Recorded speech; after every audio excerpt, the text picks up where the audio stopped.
What's going on? What's going on, film fam? Welcome to another episode of Chop Willie in the morning, brought to you by Let the Film Speak. I am one of your hosts, Chop. Here, my main man, Willie Jack. Willie Jack, how you feeling this morning, big dog? Hey, feeling good, feeling great, man. It's still Super Wildcard weekends in full effect, man. We had a couple good games already to get us started, so ready to get it going today. Absolutely. You know we're gonna get it going. This is special, man. This is playoff football, man. Who can't get excited for playoff football? You know, this January going into February, man. So I'm very excited, man. Both our teams are gonna be playing this weekend, man. So we're really excited, a little antsy, a little nervous. I get all those feelings, man. I got those pregame jitters, like I'm getting ready to lace them up. Willie Jack. I got the pregame jitters like I'm lacing them up, big dog. But y'all know what today's show is, man. Of course, we're going to recap each game from yesterday. We had two playoff games yesterday. We also will be touching base on a little bit of news. You know, so we're going to jump into the news today. And then also we're going to preview each of the games that's coming up today, man. So we're gonna do all of that for you guys today. But, of course, first and foremost, we got the house rules, man. The house rules, they are the same as always, man. That's like, that's share, that's subscribe, and also hit that notification bell. You know what I'm saying? Become the newest member of the Film Fam. You know, holler at your partners, let them know what's going on. Let them know it's playoff time, and we talking football in here. And then also be in the know, man. You do all of those things, and I guarantee you we will not let you down. Now, announcements, Willie Jack. We don't have many announcements today, man. It's really simple today, except this is I guess this is a extra or a sudden death weekend for two weekly pick'em players we got, man, between Sierra and Turi.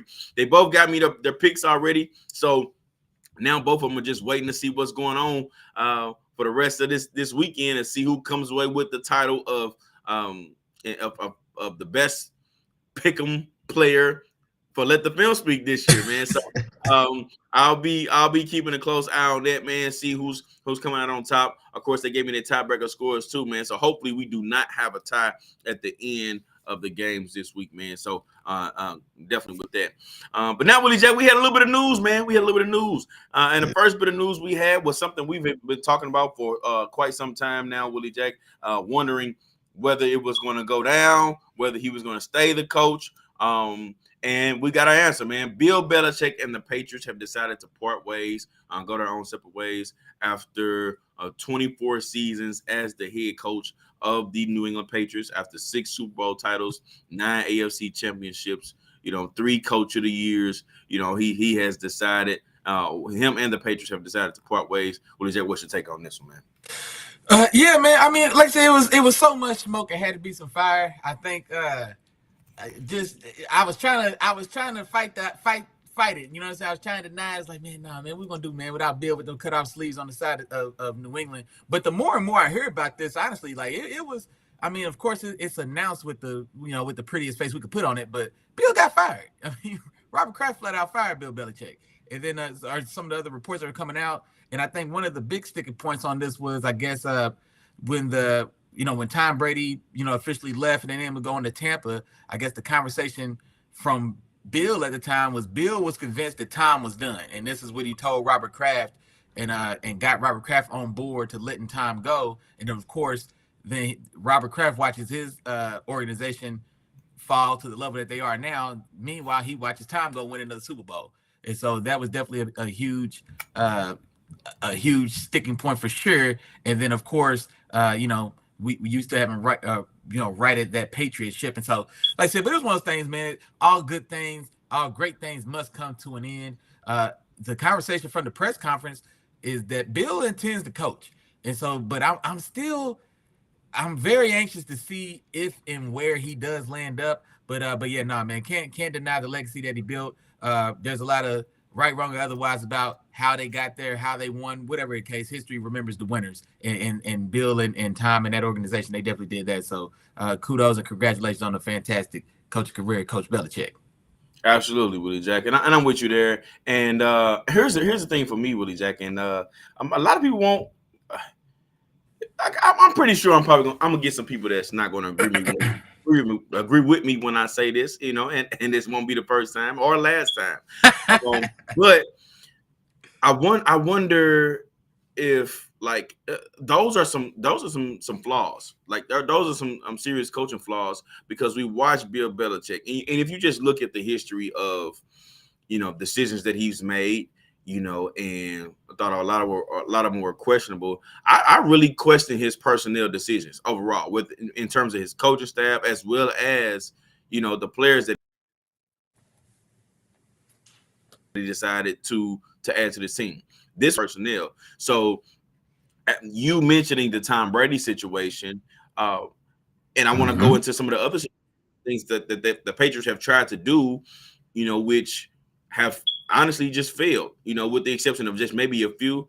The Patriots, one, have a history of bringing in older receivers, and a lot of them have failed to succeed, or they try to go for the long shot. So, for example, a guy like Josh Gordon. Josh Gordon didn't necessarily succeed with New England and the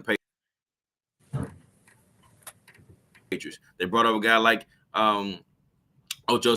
They brought over Fred Taylor later in his career. Didn't necessarily pan out. Like, these were a lot of moves that Bill Belichick, decided to do that didn't necessarily, go in his favor. Now, he had a few that hit for him. I think he got Corey Dillon a little bit later. He also got Randy Moss. We know about that historic situation. But, these are decisions made over time where it was like, all right, is this truly do you still truly have our best interest? Not to mention last year, people don't mention this a lot, they played the full season without an offensive coordinator. So these were things that Bill Belichick over the last few years were very questionable. And for me, the question for me is like, if Bill Belichick does get a job somewhere else, does that GM or owner allow him as much control as he's had in the past, knowing his decision-making history with bringing personnel in? Is that something they allow him to do? And I don't think that's a strong suit of Bill Belichick, and just my personal opinion and just watching how he's done things in the past. But, that'll be a question mark he wants to take as a head coach on a lot. But those are some things I kind of thought of him being on his market, and teams looking at the possibility of him becoming the coach of their team. No, and that's definitely a fair point. That's been probably one of the only legitimate criticisms that anybody can make about the job he's done there. And it's just like Achilles had a heel, Belichick and personnel. Belichick and personnel decisions. You know what I mean? And so if he did everything right, I mean, it just wouldn't be fair. You know what I'm saying? So even with all that, the clip in which they won and were successful is still astronomical by traditional NFL standards. And so thank God the league is lucky that Belichick don't know how to draft, because it could have been as dominant as it was. It could have been worse. It could have been ugly. It could have got real ugly. Imagine how worse it could have been. So so I'm not mad at that at all. But no, I think you got a good point, man. Like I said, and especially old dogs don't often learn new tricks, and so the next place he goes, is anybody going to be reticent to give him that full power and control over the roster like he had in New England for so long? So that's a very good point by my dog there. So interesting to see how that all shakes out, man. Who's going to bring him in, and then, like I said, what's going to be the scope of his purview on the team for sure. Absolutely, Jack. And pairing with that, of course, the New England Patriots, they waste no time. They go ahead and they start negotiations with their new head coach going into the 2024 season. And their new head coach is not only a former linebacker and defensive captain for this team, but a linebackers coach for this team for quite some time now, in Gerard Mayo. So Gerard Mayo will be the new coach of the New England Patriots going forward. What's your take on this one, Willie Jack? No, and I like this, man. And I know, and you know what? I forgot, because they announced that this had been put in place. This succession plan had been put in place when they re-upped Jerry Mayo's contract a couple years ago. And I forgot about that until I saw the report, and then it triggered that memory. But no, so I like this. And so he is homegrown. And so I think New England is a place that they've got such an established culture there. Like the Ravens. Like, even after like that original kind of run they had with well, now that I'm on the spot, I can't think of that guy's name, but just like there's a way to do business in Baltimore. There's a way to handle the team in Pittsburgh. New England does have a way that they handle business. And so I think I don't think they could just go out, and New England couldn't be a team. I can't imagine them just going out and hiring a Mike McDaniel just to come in and just completely just turn everything upside down. And so I think Jared Mayo is going to be a good balance of transition because he knows that way. He was brought up in that way, but also he's a younger guy. He's 38 or so. And so he is still going to be able to be innovative and kind of maybe modernize that old Belichick way that's so, so cliche of a saying these days. But no, I like it, man. I really do. He was a fantastic player. I liked him coming out of Tennessee when he was coming out of the draft all those years ago as well. So fantastic player, captain on that team, won a Super Bowl. And so I'm excited for him to get a shot. And then honestly, man, we saw with hiring former linebackers to their old teams get you. You know what I'm saying? If DeMeco Ryans is the blueprint, then maybe Jared Mayo is New England's DeMeco Ryans. I'm sure it didn't hurt. You know what I'm saying? So it might be a few linebackers getting signed over the next few years. Hey, you hear me? Hey, Antonio Pierce over there, like, hey, don't forget about me now. You know what I'm saying? So they might be on something. And they might be on something, Chop. And so no, I love to see it, man. And of course, a minority coach, we need more of those. Another coach of color on somebody else's sideline, so that's always a benefit as well. So no, man, I'm excited to see what Jared does, man. I'm excited to see what he does. Yeah, and I'm excited as well, Willie Jack. And it's for I'm looking at in this situation, and I'm kind of piggybacking off of the Bill Belichick situation, and I think this will be a good thing for the Patriots moving forward. One, Mayo already has a good rapport with the players in their locker rooms, so that's already a plus there. But then also, Mayo, I don't think he's going to come into this situation with a lot of the same control that Bill Belichick had. I think this gives a little bit more of a balance in terms of the approach, in terms of personnel between Mayo and some of the other coaching staff that they have in there to really evaluate how are they going to start bringing players now. So of course it's going to be the draft. They're going to start drafting players, but then also, how are they going to approach the offseason? Or are we still going to try to go after those savvy veterans who are, kind of on the last few years of their career to try to see if we still can pull something out of them? Or do we now start going to get some young, talented guys that we can really try to make something of? So that I'm curious to see how that plays out and what their approach is going to be this offseason. And I think that's going to let us know of, how aggressive they're going to be and what the potential is of this team moving forward, how quick we expect them to make a turn. Excited to see this as well. For all the reasons you mentioned, of course, being a minority and all that. So I'm excited, Willie Jack, and I want to see what happens here for sure. All right. Gotcha. Now, all right, y'all. So now we kind of went through the news. And since we only got 6 total games to really go through in terms of a couple of recaps, as well as 4 preview games, I really want to touch base on some of the things that me and Willie Jack talked about earlier in the season. Okay, this is around the time with the shows because we don't have that full slate of games. So what we decided is to recap some of our preseason predictions, going into the season. And one of the things that we did was we went ahead and listed, what we thought going into the season were going to be the playoff teams. And we listed them from 1 through 7, all the seeds who were going to get into the playoffs and what that was going to look like.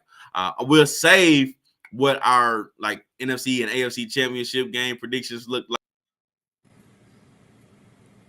like, and as well as our Super Bowl predictions. So we'll say that towards later. But I did want to kind of run through that, and we've had our predictions out there. So without further ado, Willie Jack, I want to turn it over to you, man. Turn it over to you. If you could give me your rundown of let's start in the AFC, Willie Jack. Let's start in the AFC. Okay. Give me your top 7 AFC teams that you predicted to go into the playoffs this year. And then also let's talk about how that played out and what were some of the differences. And let's just recap it. I'm saying? Have a little fun with it, Willie Jack. So go ahead, start off with your AFC, man. No, for sure. So I had the Steelers, and this is in order. I had Steelers, Bills, Chargers, Jags. So those were my 4 division winners. Then my wild cards were Bengals, Ravens, and Chiefs. And so, and looking at this, honestly, I mean, I missed on the Jags, Chargers, and Bengals. But then the other seeds are correct, but they're out of order. The Bills I got in the right order. I had the Bills as the number 2 seed, and they did make the number 2 seed. And that's about it. But then everybody else that then like I said, I had 3 more seeds in the playoffs that I missed on 3, just 3 of them out the gate. But yeah. And then all right. So tell me about. I want to know about let's talk about the Texans, man. Let's talk about the Texans. The Texans end up making the playoffs out of nowhere. I know this is a team neither me or you had predicted to go into the playoffs, man. Let's talk a little bit about that because of course, with them being in, the Jaguars being out, I know that's something that neither me or you predicted. Yeah. We both felt like this should have been a runaway for them. But hey, lo and behold, speaking of linebackers running the teams, man, they kind of they put them back on the map. And honestly, and just like you said, I really thought the Jags were going to run away with this division. I thought the Jags and the Saints had the clearest path to the playoffs out of both conferences because I thought both their conferences were going to be so weak. The Texans going to have a rookie coach, rookie quarterback. The Titans, where I was expecting a massive regression from them anyway. And then the Colts, I didn't expect much with them. I didn't know what they were going to get. I thought they were going to be growing pains with Anthony Richardson. Now, of course, he ends up getting hurt, and then Minshew comes in. But rookie coach, rookie quarterback, similar situation to the Texans. So I just didn't expect too much there. And then who's the last team in that division? Who am I missing? The Colts, Jags, and Texans. You said Jaguars, Colts. Okay, no, that is everybody.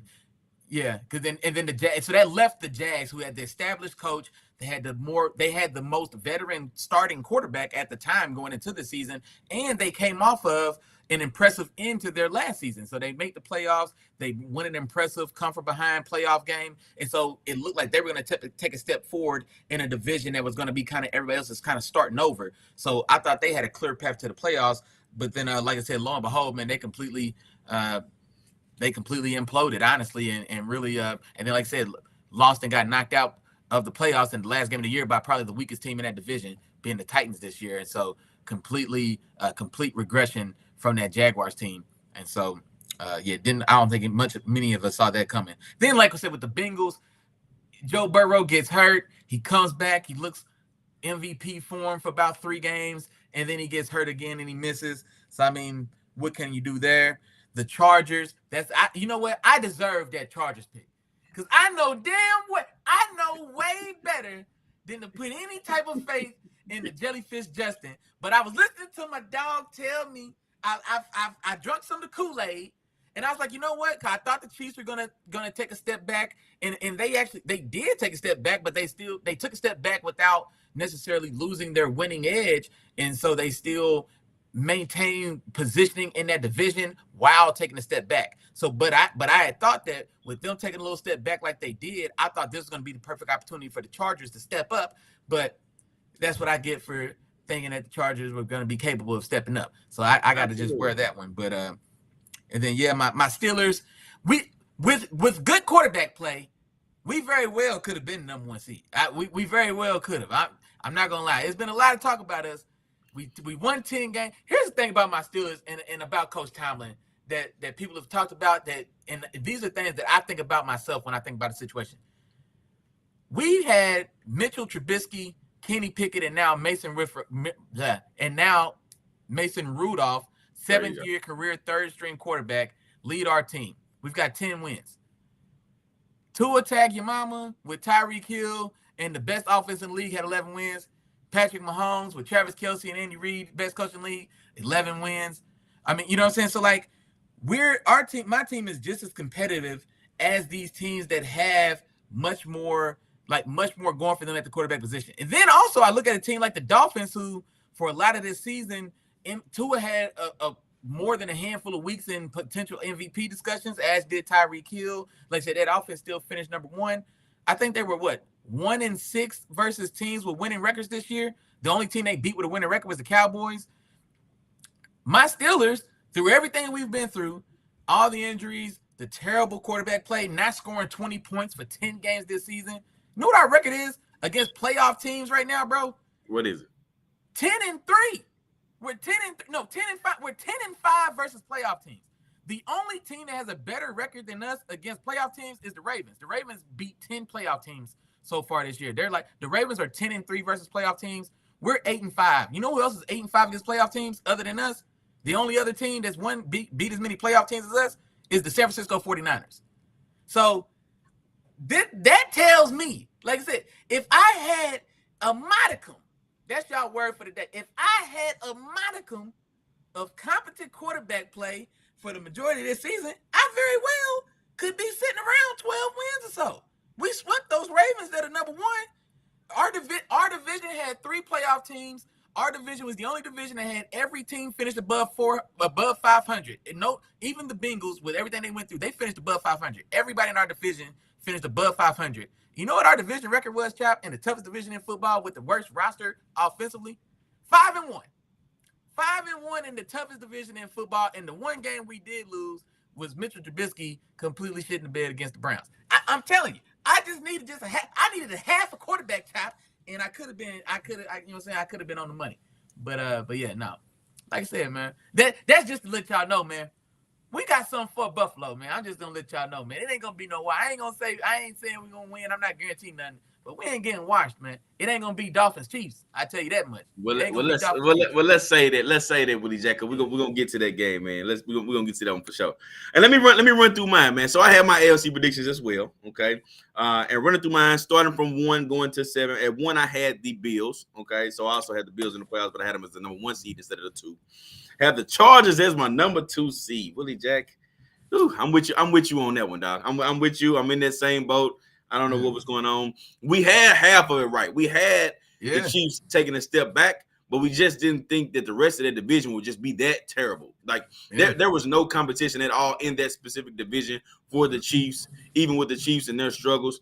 If the Chargers would have been, near as good as we thought they could have been with all the talent and all those things they have, that may have given the Chiefs an extra loss. Let's say the Chiefs going this with 10 wins on the season instead of 11. They're in a dogfight in that last week to get into the playoffs. You know what I mean? So that could have been a difference. Or if the other teams were even half as good as they or what we thought they were going to be, that could put them in a better position. So we have that. I had the Chargers there too. At 3, I had the Jaguars. I'll come back to that. I think we saw them the same, Yeah, we kind of saw them the same. I just didn't see anybody in the division being able to step up and take over. Surprise, surprise. You know what I mean? So number 4 had the Ravens. I did have the Ravens winning the division, had them at the 4 seed instead of number 1, where they are. And then my 3 wildcard teams, I had the Bengals, the Dolphins, and the Jets. Of course, you already talked about the Bengals, Willie Jack. Joe Burrow being hurt, I think that was huge. In terms of this team's outcome, I think they definitely had a chance to be one of those other wild card teams. The Dolphins, they end up making it. You know what I'm saying? So shout out to the Dolphins for being the team to come out. What did they end up as the? Oh, they'd have been the 6th seed. Oh yeah, no, you ended up in there, because they were the 2 and then they fell to the 6. Yeah, you're right. They did. Okay, so I had them right. Cool. And the last team I had was the Jets, and just similar to the Bengals, I had the Jets in there. With the expectation that Aaron Rodgers was going to be able to play the full season. I expect him to come over there and be able to help this team. This team was, fighting for a playoff opportunity in 2022 with Pat White, a combination of Mike White and Zach Wilson at quarterback. So I thought for sure that having an all-pro guy back there at QB would be able to boost them, man. But hey, this is why we do the preseason predictions and kind of see how everything lays out. So. That's kind of how it played out for me too, Willie Jack. But I agree with a lot of the things that you mentioned. No doubt. Cool. Let's move over to the NFC, Willie Jack. Move over to the NFC, and I'll go ahead and start my list off first, man. Before we have to get you, we're gonna have to get you today, man. There's another one of those. Man. I'm gonna have to get you. But in the NFC, my numbers, my seeds were. I had 49ers at the number 1 seed, so I did get that one right. I had the 49ers as my number 1 seed. My number 2 seed, I had the Eagles. Number 3, the Saints. Number 4, I had the Packers winning their division. And then number 5 seed, I had the Cowboys. 6, the Lions. and 7th seed, I had the Seattle Seahawks, man. So that was my lineup. Of course, number 1, 49ers. They did exactly what I expected them to do this season. Continue to be more that will oil machine and kind of roll through, the regular season and be resting this week. You know what I'm saying? So more of what I expected there. The Eagles as my number 2 seed. Now, we all know the huge fallout that we've seen from the Eagles the last 5 or 6 games of the season, and it's looked bad. But for as bad as it looked, they still had a chance to actually get this number 2 seed during the last. They were there. They sat there for a little while. They were there for a while, and so it took to the absolute last game of the season for the Cowboys, or the last 2 weeks of the season for the Cowboys to take over that number 2 seed and eventually seal the deal with that win at the last week of the season, which of course caused them to flip flop. So instead of the Cowboys being the 5 seed and the Eagles being the 1. The Cowboys are now the 2 seed, and the Eagles are the 5 seed. So those teams end up flip flopping. For the Saints, man, going into this, the Saints schedule was so weak, and this is part of the reason why I think, I didn't know if Dennis Allen was going to have that job. The Saints schedule going into the season was so weak. They played against maybe 2 or 3 top quarterbacks in the league throughout this entire season in their games, and still weren't able to make the playoffs with the lack of a challenge in their schedule. So the Saints just had a terrible season, and they played well below expectations in terms of looking at what this season was going to look like for this team. The Packers, we both had the Packers winning the division. I think that was part of our bold predictions too. They did make the playoffs. You know what I'm saying? So they were in that mix. They did make the playoffs. Of course, they didn't win the division, but Jordan Love started to play more so like what we felt like he could be capable of playing like towards the end of the season, rather than consistently throughout this entire season. I think if Jordan Love was playing like he's playing now, consistently throughout this entire season, I think we could be looking at them as the division winners instead of the Lions, especially with the Lions being as inconsistent as they end up being throughout the second half of the season too. And then, last but not least, the Seahawks. I thought they were going to be able to build off what they had last year, and then with them adding a lot of those defensive pieces and getting healthy, I just thought for sure they were going to be a much better team than what they end up being. But a lot of inconsistencies, other teams showing up that we didn't expect. They end up missing the playoffs, which leads me to the teams that did get in. So the Rams, and I'll be the first to apologize. I'll be the first to apologize. You know what I'm saying? Hey, Sean McVay, that was a long, that's a long haul, man. You know what I'm saying? Looking at the talent you had on the team, nobody knew anybody on that defense except for Aaron Donald. And that's no disrespect to any of those players, but in terms of like the bigger names, like guys that we came into the season to say, oh man, this guy gonna be legit. This guy gonna be for real. Like they didn't really have any of those guys. They were very young on defense, and their defense surprised. They played very well throughout this season, played pretty consistent around the middle of the pack. They weren't one of the better defenses at all. They were an average defense. And then, just underestimating Sean McVay and what he's able to put together. And then the two rookies, Kyron Williams. Well, not Kyron. Kyron Williams is not a rookie, but the two young guys. Kyron Williams is cool. Kyron Williams is a rookie. I think Kyron Williams was there last year. I just think he didn't play. I thought he was rookie. I thought they got him in the 5th round and Puka in the 6th, or maybe Puka in the 5th and Kyron Williams in the 6th. But I thought they came in together. Either way, I know. Really? Well, I know. Well, you might be right with it, Jake. But I know. I know. Had a good class. It ended up being a very good class. Yeah, Puka. No, that's right. No, this is his second year, Willie Jack. This is his second year. He didn't. Yeah, he didn't play. He didn't start last year. He wasn't a starter because Cam Akers was still there, and they used a lot of Cam Akers. So yeah, he was there last year. He played 10 games. I did not realize that. Okay. No, you good? Yeah. So this is the second year. I remember because and this now that I know for sure. I remember us talking a lot about like how Sean McVay really liked him, and they really liked him his future, But that we had Cam Akers. Cam Akers was the guy there, but he just couldn't get it together. Which thank you, because Kyron Williams looked a lot better than what I've ever seen from Cam Akers when he was a starter on our team. So I appreciate it. And then like I said, the overall offense of the team, man, just really, really stood out and surprised a lot of people. And then your boy, the Bucks. Got to talk about the Bucks, man. And man. Leading those guys to a division win, man. Got to kudos to them. It came down to the last few weeks of the season, but hey, Got to give credit where credit is due. So yeah, that's kind of how my stuff played out, Willie Jack. Yeah, but it was a little rough for us, man. It was a little rough for us this go round. Oh yeah. Oh, you about to tell us how rough it got for you, brother? Yeah, my NFC was a little ugly, man. I had the Eagles, Saints, Seahawks, and Green Bay as my division winners, and then my wild cards were Dallas, Minnesota, and the Command. I don't even remember the Commanders, and apparently I had the Commanders sneaking in there in my 7th seed. Here's the crazy part, Willie Jack. At the beginning of the season, I wasn't surprised because if you look at on paper and then also them bringing over Eric Bieniemy, I think that you had something in your mind. I understand where you was going with your mind, but that's not the one that I was surprised about, Willie Jack. That's not the one that it was the one you missed. Is the one I was surprised about, and of course it was a bold prediction of yours. You know what I'm saying? So I like the bold predictions, but still. Oh man, yeah. No, I'm not gonna lie. I bold predicted. I thought the Niners. Well, honestly, I was thinking that maybe Brock Purdy was gonna be flashing. I just didn't want to buy all the hype. I think it was so much hype that I went way too hard the other way. So yeah, one of my bold predictions was the Niners. Maybe the league catches up to Brock Purdy. The Niners Brock Purdy comes back down from where he was at. But no, I completely missed the boat on that, man. Brock Purdy came out in the first week of the year and smacked my Steelers around, and then he didn't stop or slow down until about week 8, where they started getting some injuries. Then he had some stumbles along the way, but yeah, I completely I went bold for sure, but yeah, definitely missed the boat on that one for sure. Yeah, way too talented of a team. Yeah, I should have knew better. Absolutely, Willie Jack. Absolutely, man. So yeah, man, those were our preseason predictions, man. As far as the teams that we felt like we're going to go into the playoffs, and of course, y'all see how it played out. You know what I mean? But that's the fun part of it, man. We get a chance to lay our predictions out there. And hey, see the cards may fall how they fall. You know what I'm saying? So that's kind of how everything played in. All right, Willie Jack. No doubt.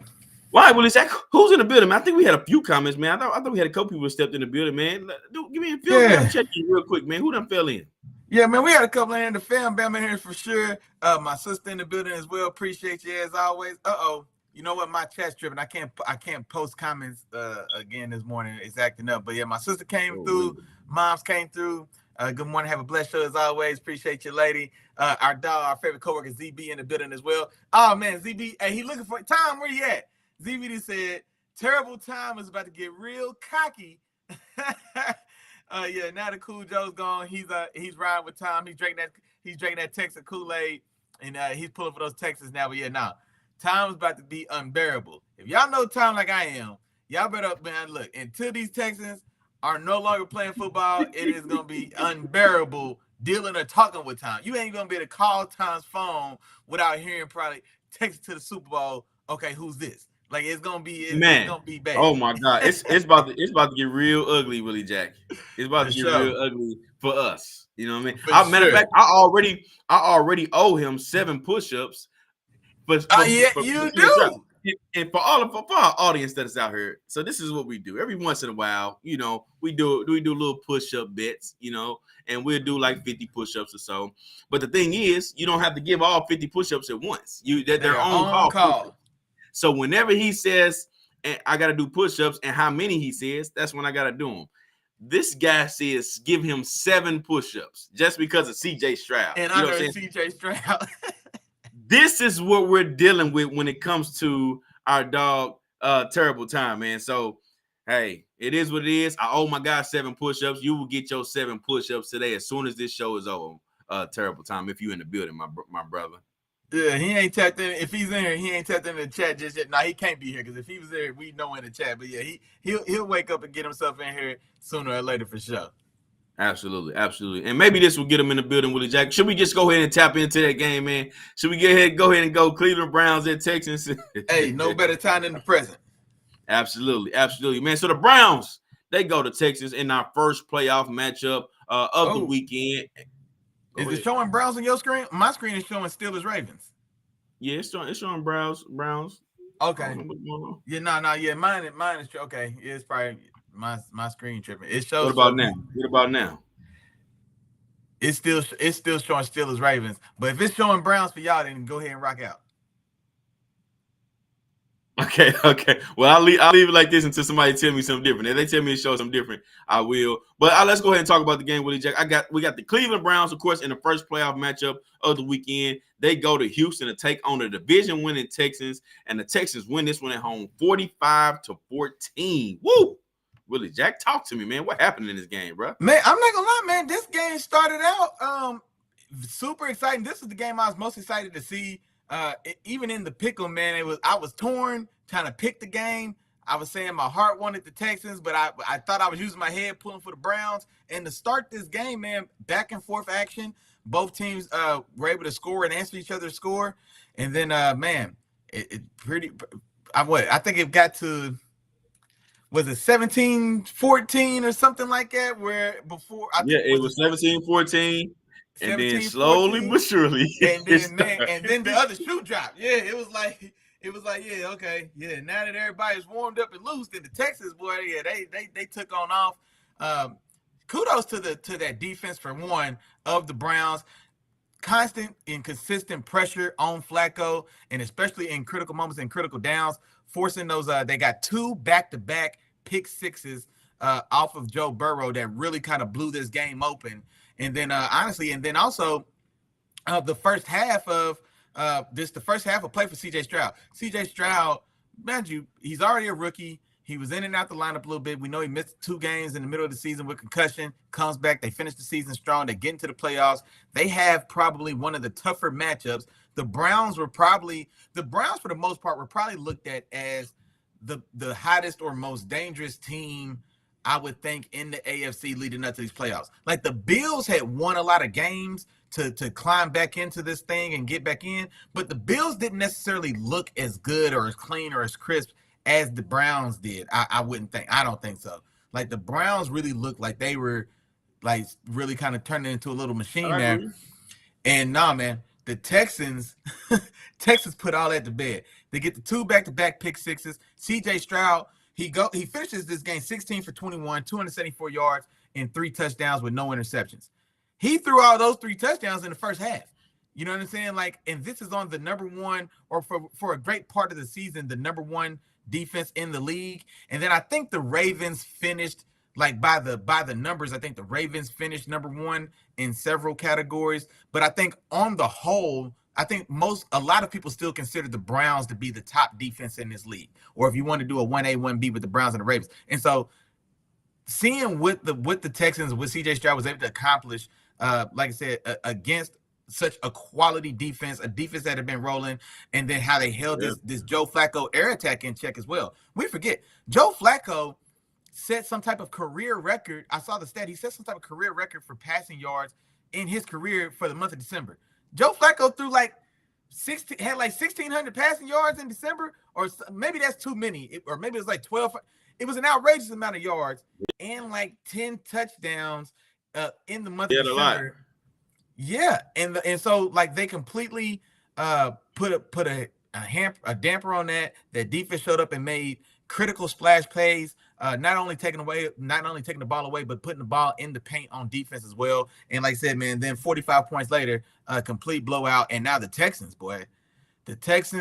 are looking damn dangerous for anybody who's got to go to them or had them come to their building. I tell you what, because they are young, they're playing with they're playing without, like, this game almost felt for them as house money. And so, like, most people didn't expect them to win. And so absolutely, it was on, and they're already young. Yeah, you know what I mean? So I think they got to play with a certain freedom of, like, man, we just got to go in here and just, you know what I'm saying? We just get to go out here and just let them hang. And we saw what that did. And so now going forward, the matchup's going to get a little tighter, a little closer. And so we'll see how they do. But no, they look damn good, man. And man, kudos to one more time to DeMeco Ryans and also to C.J. Stroud, man. Should be the runaway offensive player of the year at this point, or rookie offensive player of the year at this point.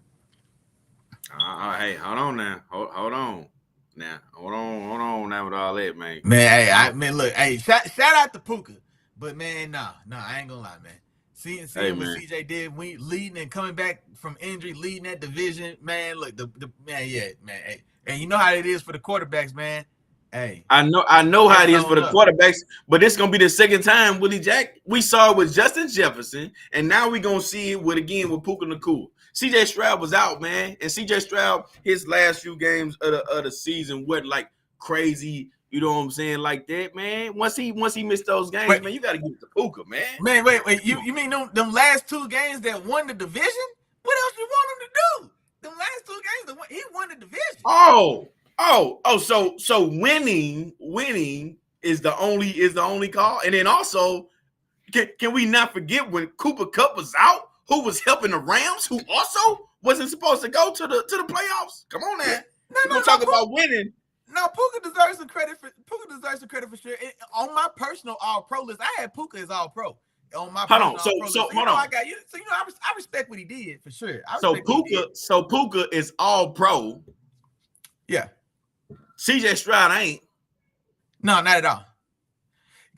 Because Puka's win share as a receiver is never gonna be even close to the win share of a quarterback. Because CJ Stroud, you know what I'm saying? Like, that's just like, if your quarterback is legit and he's balling, like, he's always gonna have a larger win share. Now, like, you know, some of these other quarterbacks, like the win share for like a Brock Purdy or like a Tua Tagovailoa or Kirk Cousins back before he was, you know what I'm saying, lifting his own weight. You know, maybe you can make those arguments, but I think this card goes as far as CJ throws it. You know what I mean? Like, we look at Nico Collins is about to be a $20 million man.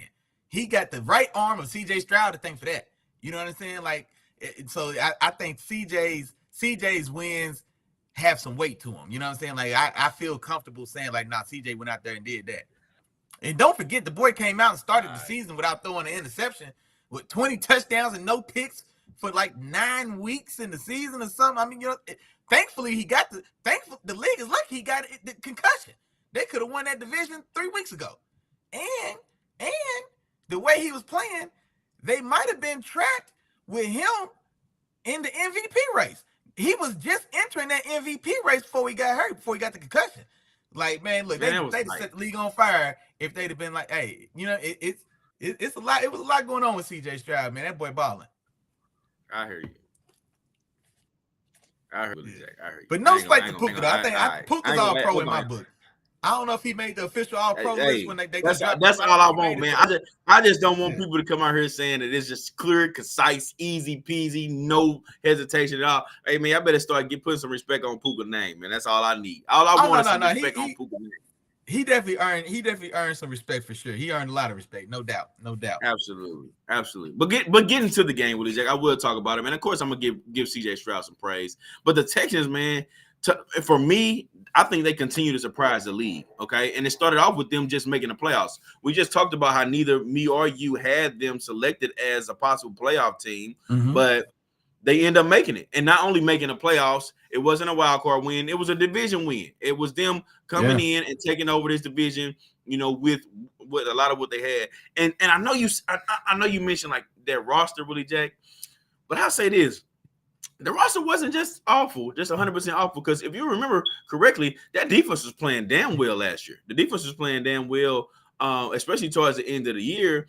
And essentially what they needed was this. They needed a better offensive line play, a better QB play, and they've gotten that. And it also unlocked the talent that they had on this particular team. Not to mention, of course, they drafted the rookie Tank Dell. I think when he comes back, I think they're gonna build off of this year for sure. I don't know what their season is, how it's going to end, but I think they're going to be able to build off this year for sure. But their roster wasn't 100% bad. They had some pieces, but like I said, they continue to surprise the league. And like I said, not only winning the division, but now they're really starting to exceed expectations. And I think it kind of pairs well with what you were mentioning in terms of house money. All right, we play with house money. We've already gotten past where most people thought we were going to get. So now it's like, we got a playoff win now. We went, and not only did we beat one of the hottest teams, we demolished them. You know, we put it on them boys. You know what I'm saying? And they go out there and they win in dominant fashion. You know, so the game started off, like you said, looking like this was going to be a very entertaining game. But over time, this game just started to turn, and that lead started to spread out a little bit more. Okay, and I'll say this. This is how superstars are born, okay? And it's one thing to do this in the regular season, okay? To show up, show out, and show that you can come out and put up numbers week in and week out. All right, it's one thing to do it that way, but then it's another thing to come out in the playoffs when it's win or go home, everything is on the line, and come and show up. This speaks volumes. And I not to throw any shade, but in his rookie year, building his legacy, he's already got the same amount of playoff wins as Lamar Jackson. So when y'all come back and y'all hear me talking about y'all hear me talking about, and this is no disrespect. When you hear me talk about, man, that MVP don't mean nothing and this and like that, I'm not discounting the MVP because it does mean something. It means a lot. But when we talking about playoff football, when we talk about legacies, when we talking about, GOATs, guys who are going to be remembered forever in this league, and the story being told is this time. This is the time of year you got to show up. You know what I'm saying? So when we talk about that and I start mentioning some other things, this is why, I bring that up, because he got one already. He got one in the book. Hey, man, why Lamar had to catch that string, man? What Lamar do? Why Lamar had to catch that string? No, because this is an ongoing argument. Willie Jack. I mean, Lamar Jackson is a great quarterback. Likely about to win his second MVP. It looked like he's about to win his second MVP. Yeah, that's cool, awesome, great for him. You know what I mean? But Willie Jack, what have we said about Lamar Jackson from that time when he was winning those MVPs up until now? What did we have to see from him? He has to come out, and I don't care. I wish Black was in here right now, because I don't care how many MVPs, how many regular season wins, how many divisions times he's won a division. I don't care about none of that, because right now is when it counts. So if you go out here, even after the bye week, and you get a first round exit, okay, what was all that for? Give him his awards, give him all that. He can go home with all his awards and stuff like that. It's gonna look good. It's gonna get you that bread. It's gonna get you all that. But when the story is told, you know what I'm saying, and they talk about some of those guys, they're gonna tend to look a little bit past you. They're gonna look past you and say, yeah, well, he ain't this. That's gonna be a knock on your career. You know what I'm saying? So going back to my original point, this is why I say this is where and this is how, superstars are born, because you come out on a big stage, it's you the only game on TV, and for the rest of the playoffs, it's gonna be the only game on TV, and you come out and show up. And we just talked about CJ Stroud's performance, and he did. And not only him, I think this is Nico Collins coming out party too. You know what I'm saying? Yeah. And I talk about situations all the time, players in different situations, depending on who's around them, players around them, how they can be better. And right now with Nico Collins, what he's showing, and it's not just CJ Stroud, he's also showing it because there's no other, well, there are some other weapons, with Dalton Schultz and stuff like that. Now he's the top dog in that room. Dalton Schultz, but with his other sidekick that really stretched the field out, it's like defenses can put more attention towards Nico Collins, but it's showing that it doesn't matter. And like my dog Willie Jack says, the cream still always rises to the top, regardless. You know what I'm saying? So do what you want to do to me. Put whatever coverage you want to put on me, and I still show up and play in these games. That speaks volumes to me. A little bit about this. No, and here's no, you good. But I was just gonna say, just speaking to your point, what you just said about Nico Collins showing out against the number one, like I said, the number 1A, 1B, however you want to call it, but let's call it for the sake of this conversation, the number one defense. He had 6 for 96. CJ missed him on like a 50-yard touchdown. You know what I'm saying? It should have been like 150. He should have 150 like and 2 touchdowns. So they left some yards and touchdowns on the board, just speaking to your point. So, yeah, he's balling for sure. And here's the other thing to that point. He was targeted 7 times in this game. He caught 6 passes. That was the one target he didn't catch, and it was off guard. Oh, so yeah. Everything else thrown his way, oh, man, y'all can count it. This the playoff time. It's money. You give me this rock, I'm going to catch it. I'm going to let you know what I do with it. You know what I'm saying? So that's the type of performance that we seeing from Nico Collins, man. So got to give credit to those guys. And then I want to give credit to the offensive line of the Houston Texans. Oh, yeah. CJ Stroud was protected very well. And I know QBs have a little bit of effect in terms of getting sacked as well, but sacked 0 times, only hit one time in this game. So CJ Stroud was very comfortable in the pocket, and he's showing you what he can do when he gets that type of pocket. But I think what it speaks more volumes to is Myles Garrett. Where you at, man? Man, you made a comment on it. I know you would like to. He's in Laramie Tunsil's pocket. He's in the corner. Laramie Tunsil set him in the corner in the room and left him there until about 3:30 when the game was over. Or, you know what I'm saying? He's wherever Laramie Tunsil set him down at. That's where he's at. This is y'all defensive player of the year. Thank you, bro. This y'all defensive player of the year. You know what I mean? So don't get me wrong, great season by him, but at the same time, it's like you can't not show up in this game. Your whole defense cannot show up in this game. I watched that defense and I seen one guy show up, and he was J.O.K.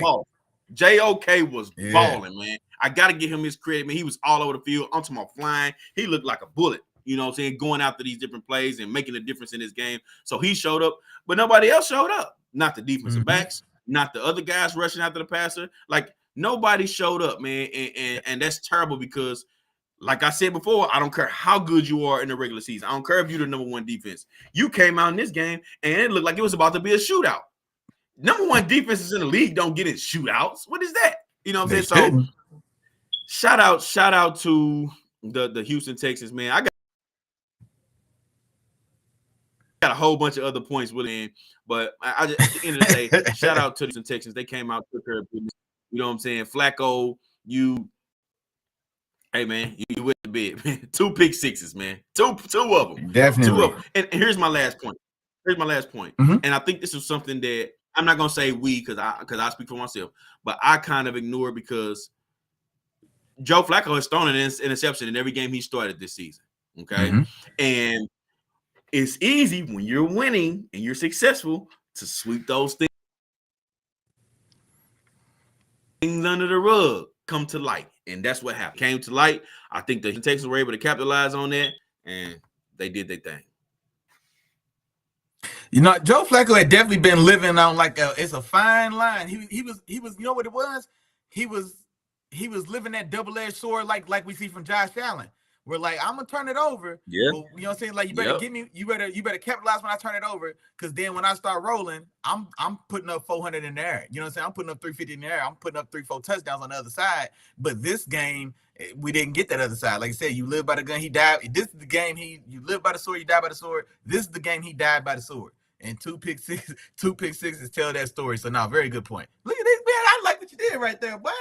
Yeah, hey, I'm ready. Hey, Willie Jack, I'm ready to cook this morning, bro. I don't know. You know what I'm saying? You did right there. I got the crock pot going, bro. I'm ready to cook. You know what I'm saying? But show you right. Well, let's go ahead and move to the next game, Willie Jack. Let's go to Kansas City, man. Kansas City in that cold weather, man, where Miami Dolphins come all the way from Florida to Kansas City, Missouri, and they take on the Chiefs, and the Chiefs win this game 26-7, Willie Jack. And I guess I'll tackle this one first, man, since you went first in the last one. But go ahead.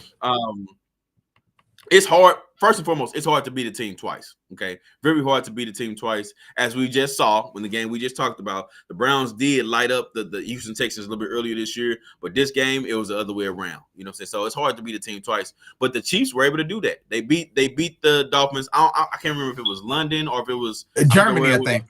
Yeah, it may have been Germany. Yeah. So they beat them earlier this year in Germany, and it was because of their defense.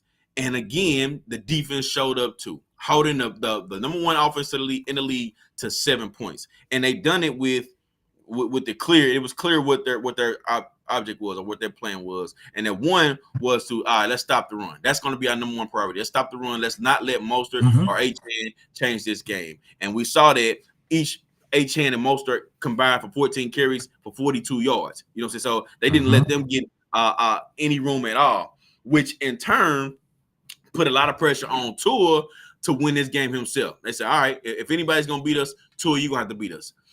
On top of that, they said, all right, Tua, you're going to have to beat us, but you're not going to be able to just sit in the pocket and get rid of the ball really quick. You're going to have to beat us from a spot where you're not normally able to beat us. We're going to get you out of the pocket. So we've seen time and time again in this game, Tua being forced to his right, forced to his left. He had to get out of the pocket. Sometimes he had to run for the first downs, and sometimes they were successful. But when you continue to put somebody in an uncomfortable position, it's going to be hard for them to beat you. And it's going to be hard for him to really set his feet and look for Tyreek Hill, you know, who who can easily create separation and change games. So that's what they were able to do. The one touchdown they did have was the Tyreek Hill. But other than that, they really held them in check, which got to give kudos to their defensive backs and those guys. On the other side of the ball with the Chiefs, their object was, all right, we live in Kansas City, Missouri. You know what I'm saying? We see this weather a little bit more often than they do in Florida. So what we're going to do is we're going to be physical. We're going to bring the game to them. And they really put an emphasis on running that ball a lot and being physical. You know, so you didn't see a ton of yards from Isaiah Pacheco, but 24 carries, man. 24 carries and 0 every week. These are playoff carries. Yeah. It's playoff carries. You know what I'm saying? These are playoff carries. Every yard was tough. And he ran with a sense of urgency, with a sense of physicality that you can see where it was some Dolphins players out there. They didn't want to tackle, man. They weren't ready to tackle. Some of that smoke for sure. Yeah, and it doesn't matter how small he is, but he was running hard. You know, and a guy running at your full speed in 0-degree weather, man, there's not too many guys out there that are willing to make that tackle. You know what I'm saying? But like I said about Nico, this is also a game where stars are born. So they won 24 carries for Isaiah Pacheco. They also ran Clyde Edwards-Helaire 7 times. Yeah. So 31 carries between those guys. But Rashee Rice, got to give him his credit, man. Like I said, another game where stars are born. I'm not ready to put him on the same level as Nico Collins just based off of his skill set and what I see from him. But he has definitely shown up for this team. Ever since we saw that game where MVS dropped that long pass, Rashee Rice has shown up and become a guy where he can be counted on as that other guy. You know what I'm saying? Other than Travis Kelce to rely on and trust and get you some big plays. And we saw it. And then last but not least, Willie Jack, I think we all got a reminder, man. We got a reminder of just how good Pat Mahomes is. Because Pat Mahomes played good. And he was on the money. Tremendous. But in terms of just his play, his decision making, him spreading, creating extra time on plays, using his legs to get first downs. We saw top Pat Mahomes, and I know Willie Jack likes to talk about him too. How he does the scared run. He did it a few times. The boy running scared, but he somehow figures it out. Willie Jack. It be the most surprising 30-yard scramble that you ever see. It's like nobody can catch him. Like how he got through the line, like man, every time, bro, every time, man. So yeah, like I said, we got a little bit of a reminder of what Patrick Mahomes truly can do and how he can make a difference. And if just because of the regular season struggles now, you know, and with their offense and how this team looks different, don't come into these games playing against the Chiefs thinking it's about to be sweet. It's going to be anything but that. You ain't about to go into the Chiefs and get a game like the Houston Texans just got against the Browns. That ain't happening. You're going to have to come and bring your big boy pads. You're going to have to come ready to play because the Chiefs are going to be ready. They're going to be prepared. If anything else, they're going to be prepared to play in these games. So Chiefs take care of business. And, they hold the number one offense to 7 points and they roll on. No doubt, man. And just like you said, I don't think many, if anyone, was very surprised by this game because we've called the Dolphins out for the better part of this year now. They haven't beat any quality opponents, so they've beat up on subpar competition. I think they've got one quality win against a quality opponent, that being the Dallas Cowboys. But then other than that, they haven't at all been able to stand up to other varsity opponents. And then the weaknesses in Tua's game are always exposed.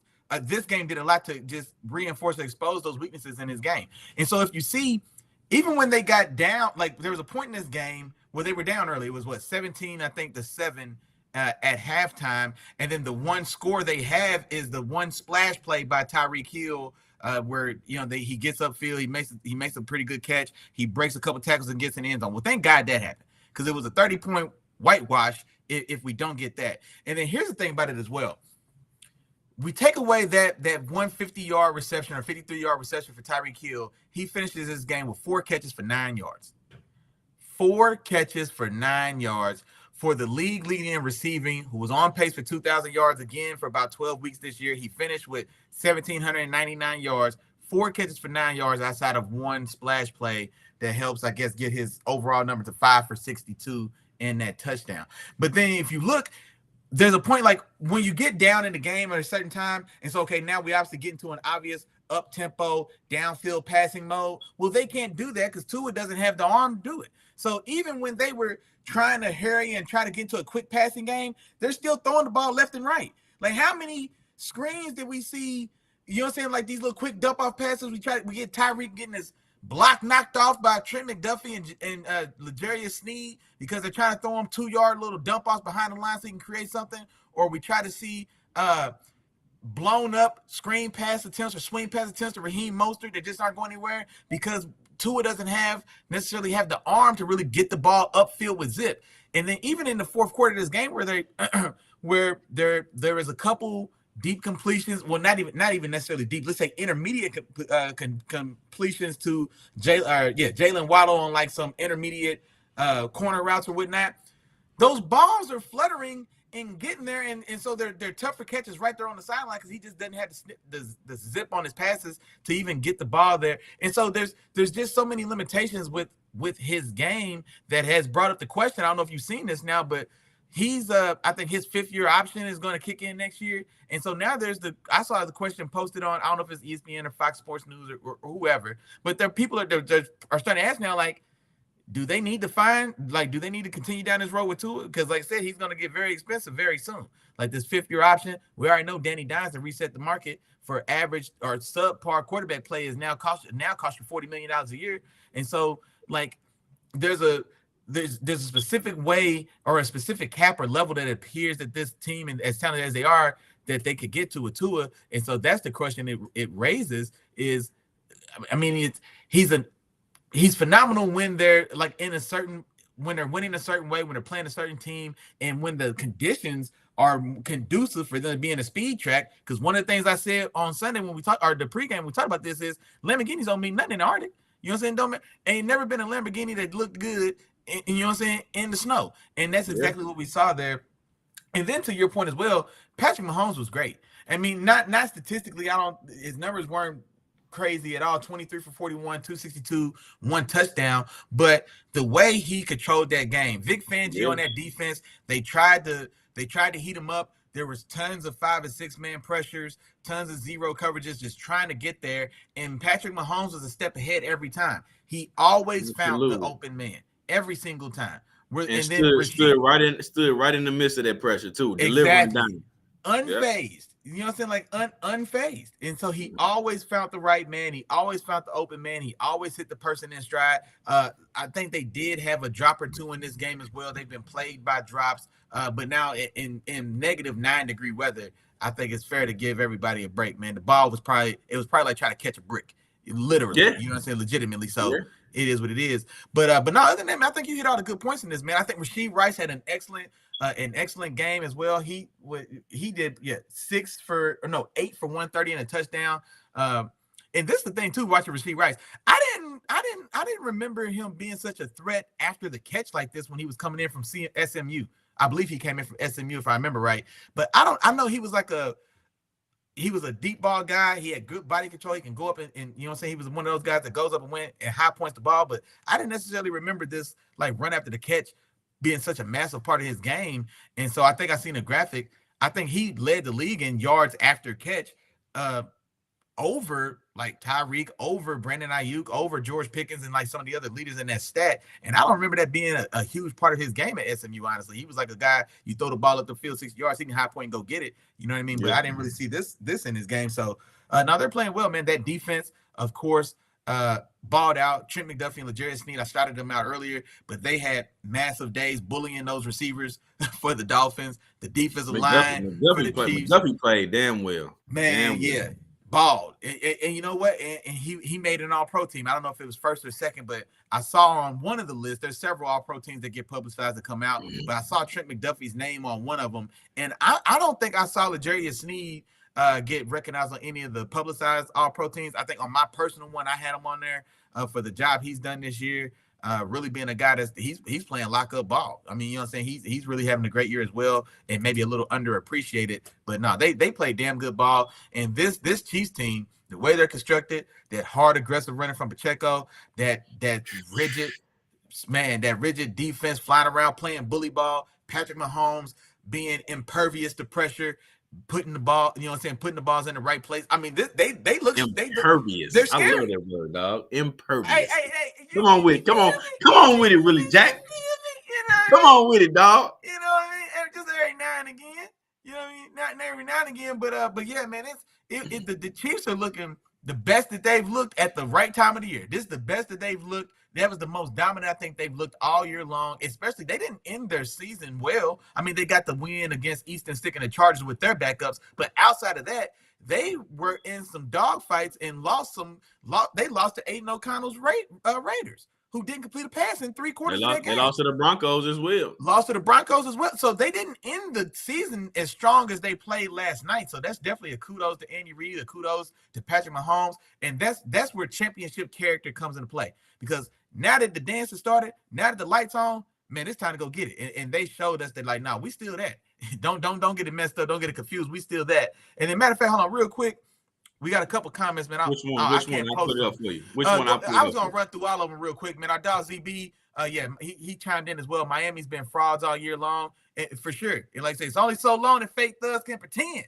You know what I'm saying? And they were exposed for what they've been. So good comment. Our dog, man, my Steelers brethren. Come on, man. We in the building, man. Michael Baker, what's happening? He said the Dolphins are missing something. Not sure what it is, but hey, hate to say it, but it may be Tua. Exactly right, bro. It really is. Like Tua, there's a certain point in which he becomes a hindrance. He starts to hold you back. And he is a guy that he can play at a certain level, just kind of like I was saying. He can get you to a certain level, but there comes a point where now we need you to be the guy that makes the difference. You know what I'm saying? And he doesn't look to have that, or at least he doesn't have that yet.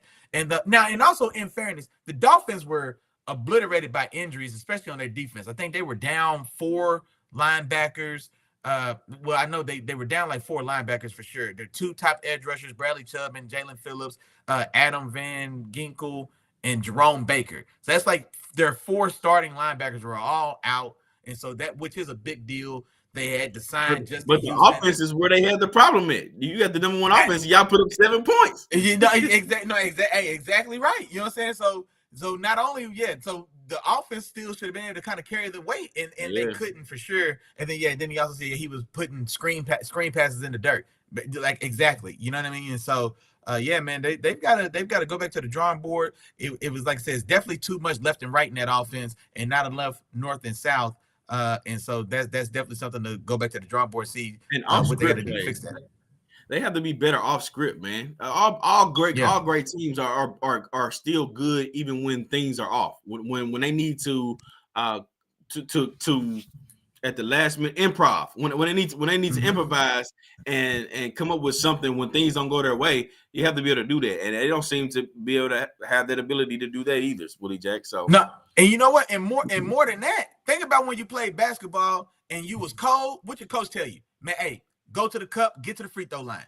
They don't have a go-to. They just don't have a go-to to like, okay, let's get it going. They don't have something they could just turn to just get us. They don't have a way to get to the free throw line to just get us ourselves in the groove. And so just like you said, like they just don't have a steady bucket. They can't, if things are going off script, like you said, they don't have a way to just get ourselves in the groove. We don't have, you know what I mean? They don't have that. And so they just floundered all night and it looked bad. It really did. It looked terrible.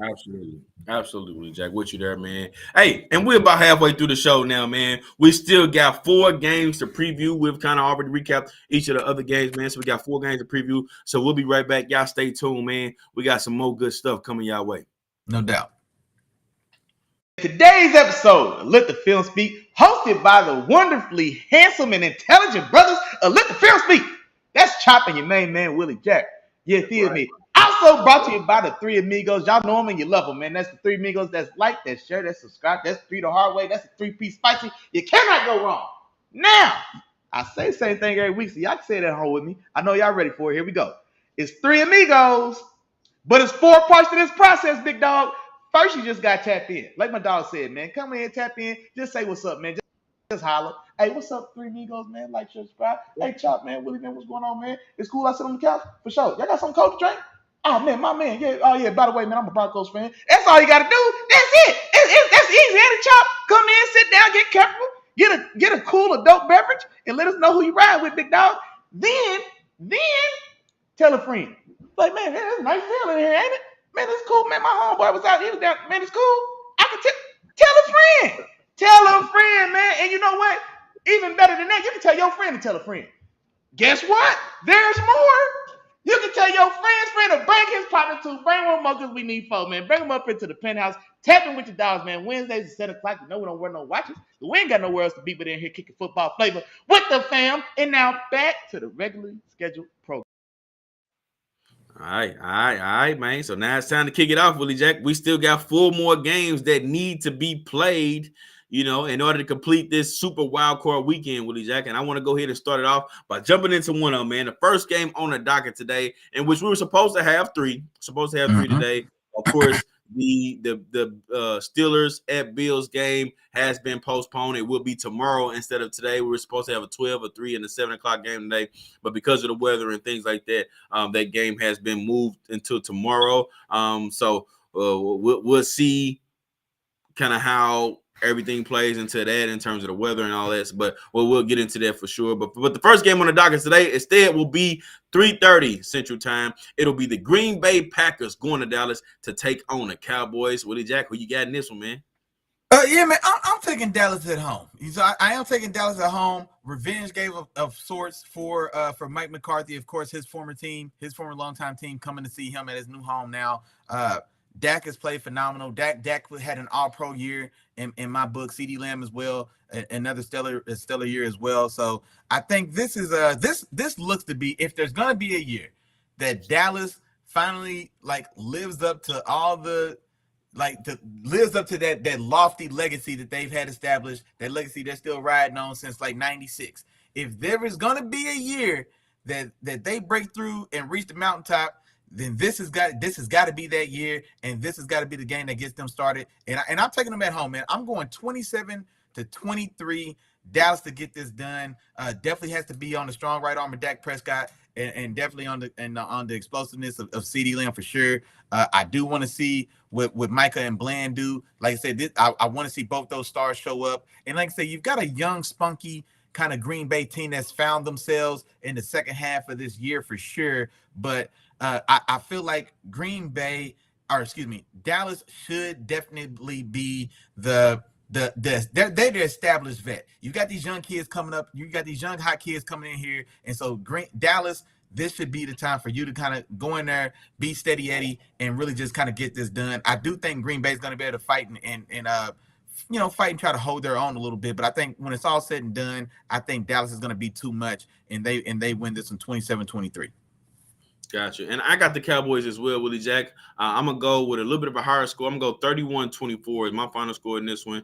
And, yeah, man, I agree with you, Willie Jack. And that was going to be the thing that I was going to say, is that this is it for the Cowboys. This is it. You guys have to show up. You have the opportunity. It's right here in front of you. You got a number 2 seed. So all of your games are going to be played in your house up until you have to maybe go to San Francisco. If San Francisco makes it to that point, everything is going to be played at your house, So, but you have to take care of this one first. You have to take care of this one, and the Packers aren't going to go down easy. And like I said before, and I think this is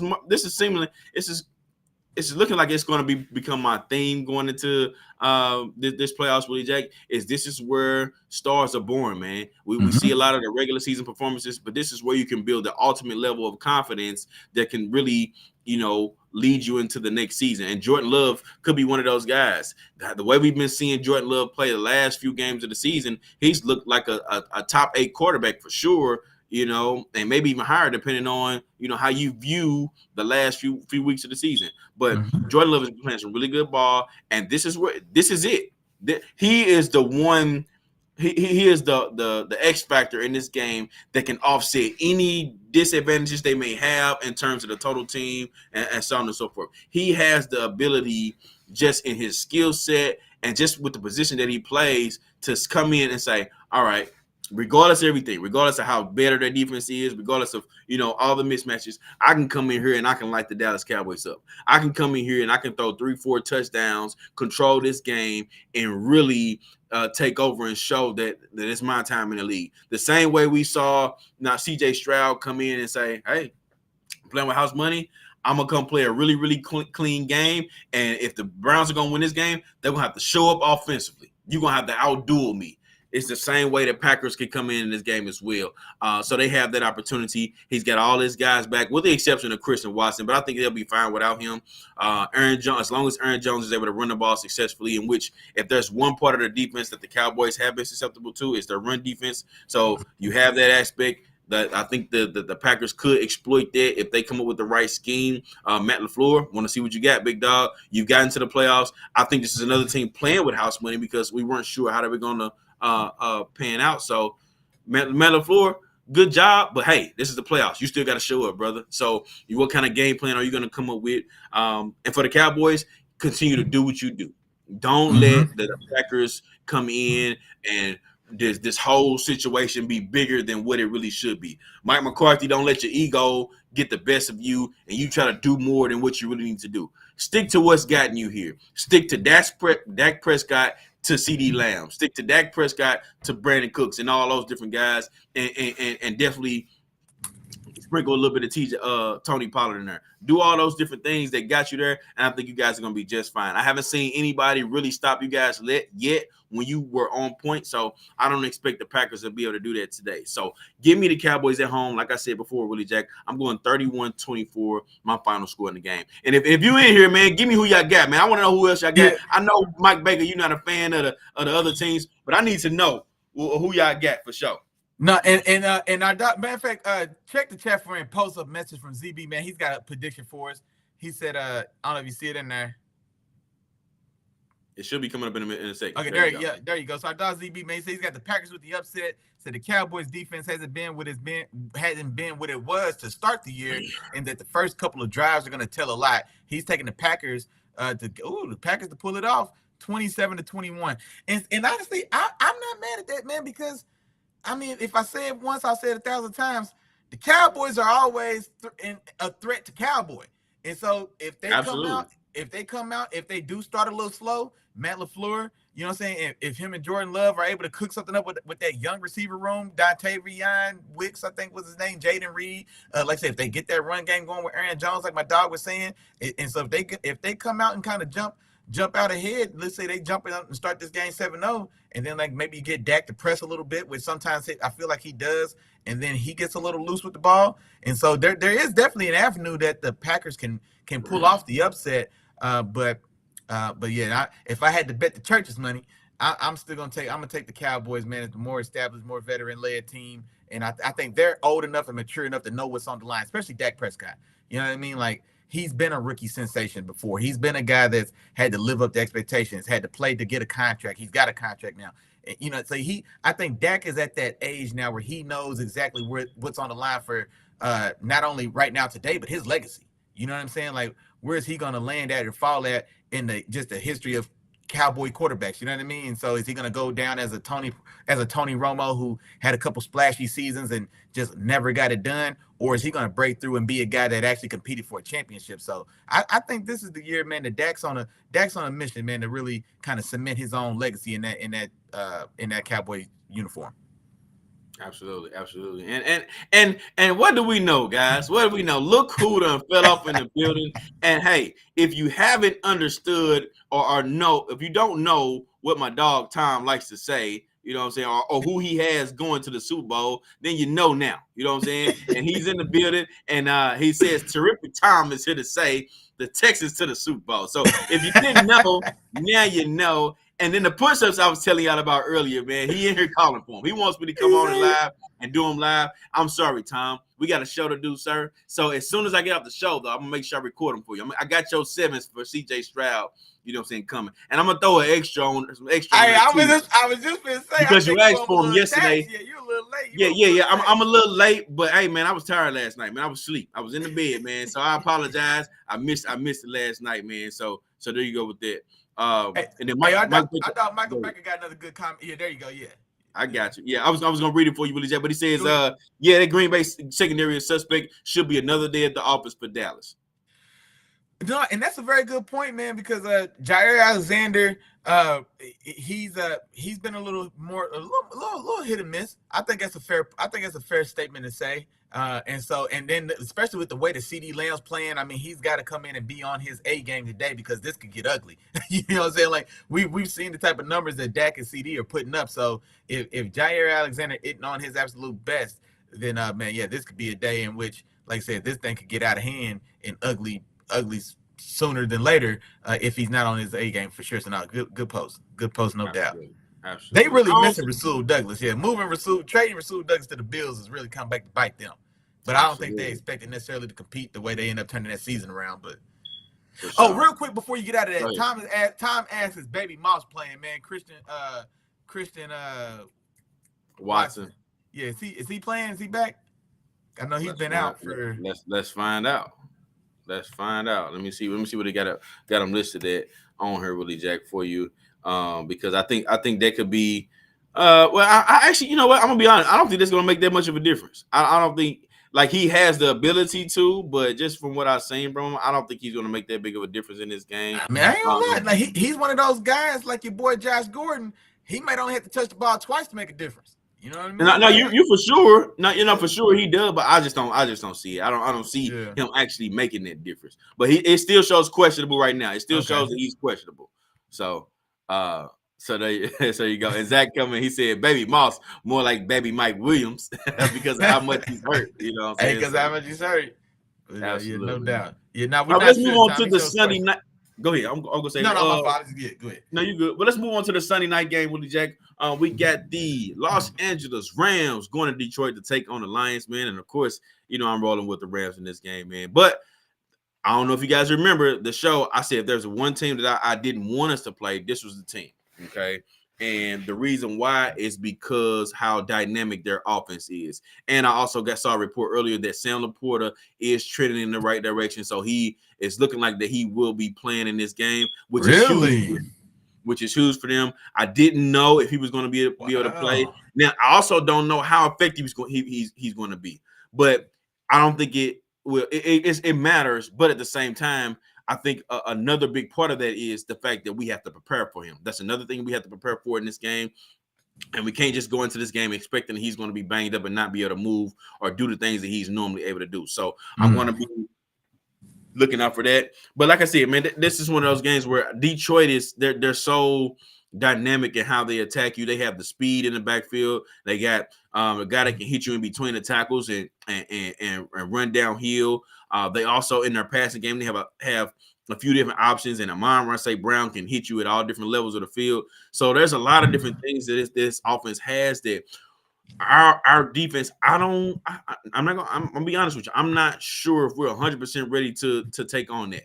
I think that the key for us is going to be really getting after Jared Goff and really forcing him to make plays under pressure. I think if we can do that, get him off of his mark the same way the Chiefs were able to do Tua, I think we'll have much more success against this Detroit team. But on the other side of the ball, we got to be aggressive. Continue to be aggressive. Control the ball with Kyron Williams. If there's something that I think will give us an advantage is if we are able to keep the ball longer, keep that explosive offense off the field, and keep them from getting 30. Keep them from getting 30. And if we can do that, I think we really have an opportunity. Cooper Kupp has had an extra week of rest. Puka Nacua is still fresh, and the rookie got those rookie legs. Kyron Williams had some rest. Matthew Stafford has been chomping at the bit to get back at the Detroit Lions. And of course, I failed to mention Jared Goff coming from the Rams, and then Stafford coming from Detroit in that big trade. These are huge games for each of those players. So you got to know both of these guys are going to be, ready to duke it out and put forth their best effort. But of course, I'm going Rams in this one. I'm going Rams, and I think we're actually going to see the difference in why we wanted to go get Stafford versus keep Goff, because I think it's going to be some times in this game where things are going to get a little chippy. It's going to get a little hard, and you're going to have to make a lot of plays off script. And if we had to just rely on one of the quarterbacks to be better off script, give me Matthew Stafford all day. I think Matthew Stafford is going to be on point. I think he's going to have one of his better games against this Detroit Lions team in his old house. And I expect the Rams to be able to move that offense at ease. If there's any chance the Detroit Lions are going to have to beat us, I honestly think it's going to come from that run game. I don't think Goff is going to be able to just beat us with his arm all day. I think everything is going to have to be set up by that run. And if they do have everything set up by that run, I think that's when things are going to open up for them offensively. But him just passing the ball and them leading with the passing attack and then coming off of there with the run, yeah, give me the Rams all day. So give me the final score, man. I think we get some points in this game. Give me another 31. Give me 31 per 31-27, actually. 31-27. Rams win this one on the roll against the Lions. Yeah, and I do also think this is going to be a good back and forth game. I think both these teams are motivated. I think Jared Goff is the one who's got a little more motivation because he's the guy that got tossed to the side. Like Matthew Stafford got elevated, and Jared Goff got tossed off of a Super Bowl competing team and got sent to the elephant graveyard for quarterbacks, which is what Detroit had been for years. You know what I mean? And so they send players to Detroit to die. And Jared Goff found a way, thanks in no small part to Dan Campbell and that staff and the team they put around him. But he was able to really revitalize and revive that organization and has them more competitive than they've been in 30 years since there was a guy by the name of Barry Sanders in the backfield. You know what I'm saying? If y'all know what I'm talking about. But so I think Jared Goff is really looking to stick it to Sean McVay. I think Sean McVay came out and said that the way he handled that whole ordeal, you know what I mean, when they let Jared Goff go, it was, maybe he didn't handle it necessarily with as much respect that he should have to Jared, like come to him as a man. It almost feel like Jared Goff almost kind of got slighted in the situation. So I think he's going to be pissed off and ready to go. And then the fact that Sam Laporta's playing, I didn't expect Sam Laporta to play.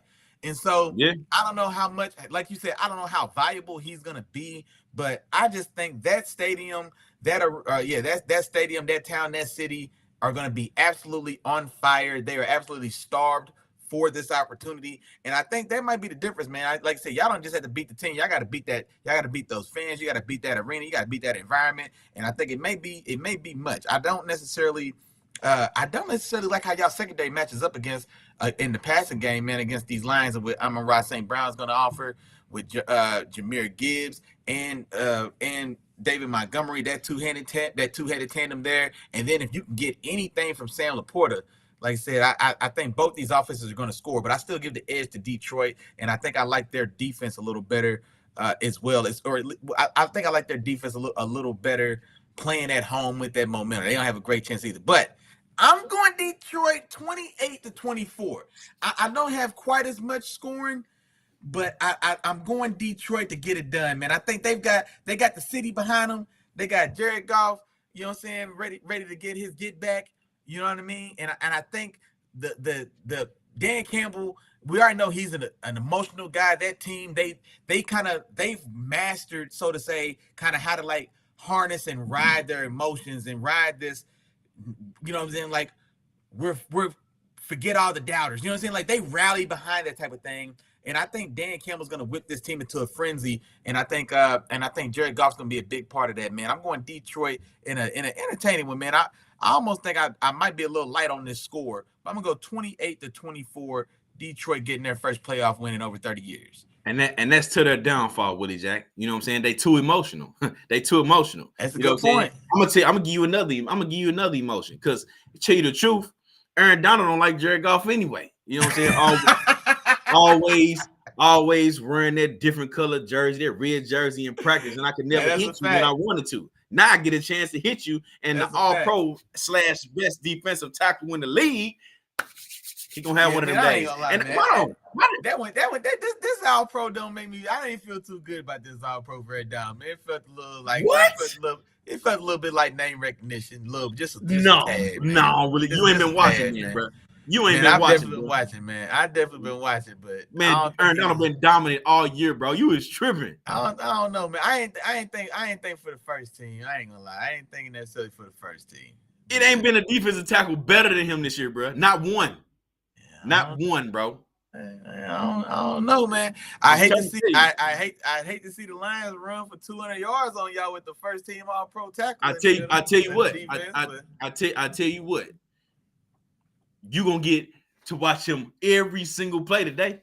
Oh yeah, you know I'm tune in. Holla at me Wednesday. Holla at me Wednesday, and it's gonna be a night, Sunday night. Holla at me Wednesday night, bro. We can talk about it. We'll revisit it. We'll revisit it.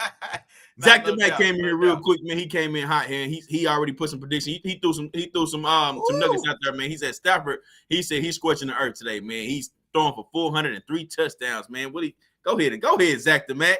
Go ahead.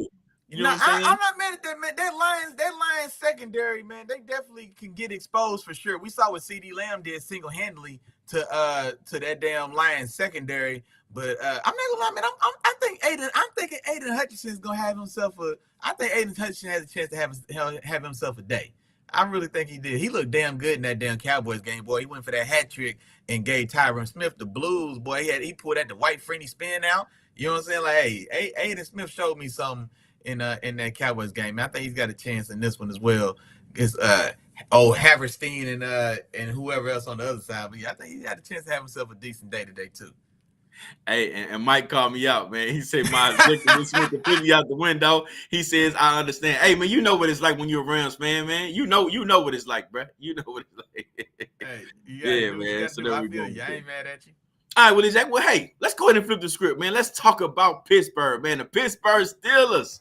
They go to Buffalo to take on the Bills. We got Mike Baker in the building, man. I know he's anxious to hear your take and hear you tell him how the Steelers are going to be to pull off this win tomorrow on the road at 3:30 against the Bills. Well, Jack, go ahead and talk to me, dog. Hey, look, hey, speaking of losing your objectiveness, all right, it's right on time. Right on time. Damn the torpedoes. Burn you know what I'm saying? You know what I'm saying? Whatever else we got to do. But this is the thing I'm counting on, man. The fact that the weather is ugly, is cold, is nasty, that's right up my alley. That's right up our alley. That's what we need. You know what I'm saying? That's exactly what we need. Because you know what? We want to play in the mud. That don't scare us at all. You know what I mean? And especially the way that we've been playing ball now with Mason Rudolph, we're playing through the run game for sure, and our run game has been looking pretty damn good here lately. And I think that's our avenue to win. We've got to get our run game going. We've got to control the clock, and we've got to find a way to capitalize when Josh Allen, with Big Josh, my dog, he's gonna give us an opportunity or two to take the ball away, and we've got to capitalize. You know what I'm saying? And it's got to be a perfect storm for us. I'm not gonna lie, it's a tall order, but it's got to be a perfect storm, and I think we can do it. Long story short, I'm not even gonna go crazy. I'm gonna take my boys. I'm taking the good guys. All right. Going on the road in the snow. They done pushed us back a day. We was ready yesterday. They done pushed us back a day. Thank God, because boy, they had 12-foot snow in that stadium. You seen the stadium? They had snow going up to like the fourth row in the seats. You know what I'm saying? Like it was crazy, crazy out there. 19-16, Chop. And here's gonna be the difference here. We've got to run the ball. This is also, and I guess you know what? We haven't really talked about it, but I'm gonna go ahead and put like player of the week or so. And it's not even necessarily going to be one player of the week, but just my run game is going to be player of the week. I think we've got to get close to 200 yards rushing in this game. We've got to get close to 200 yards rushing.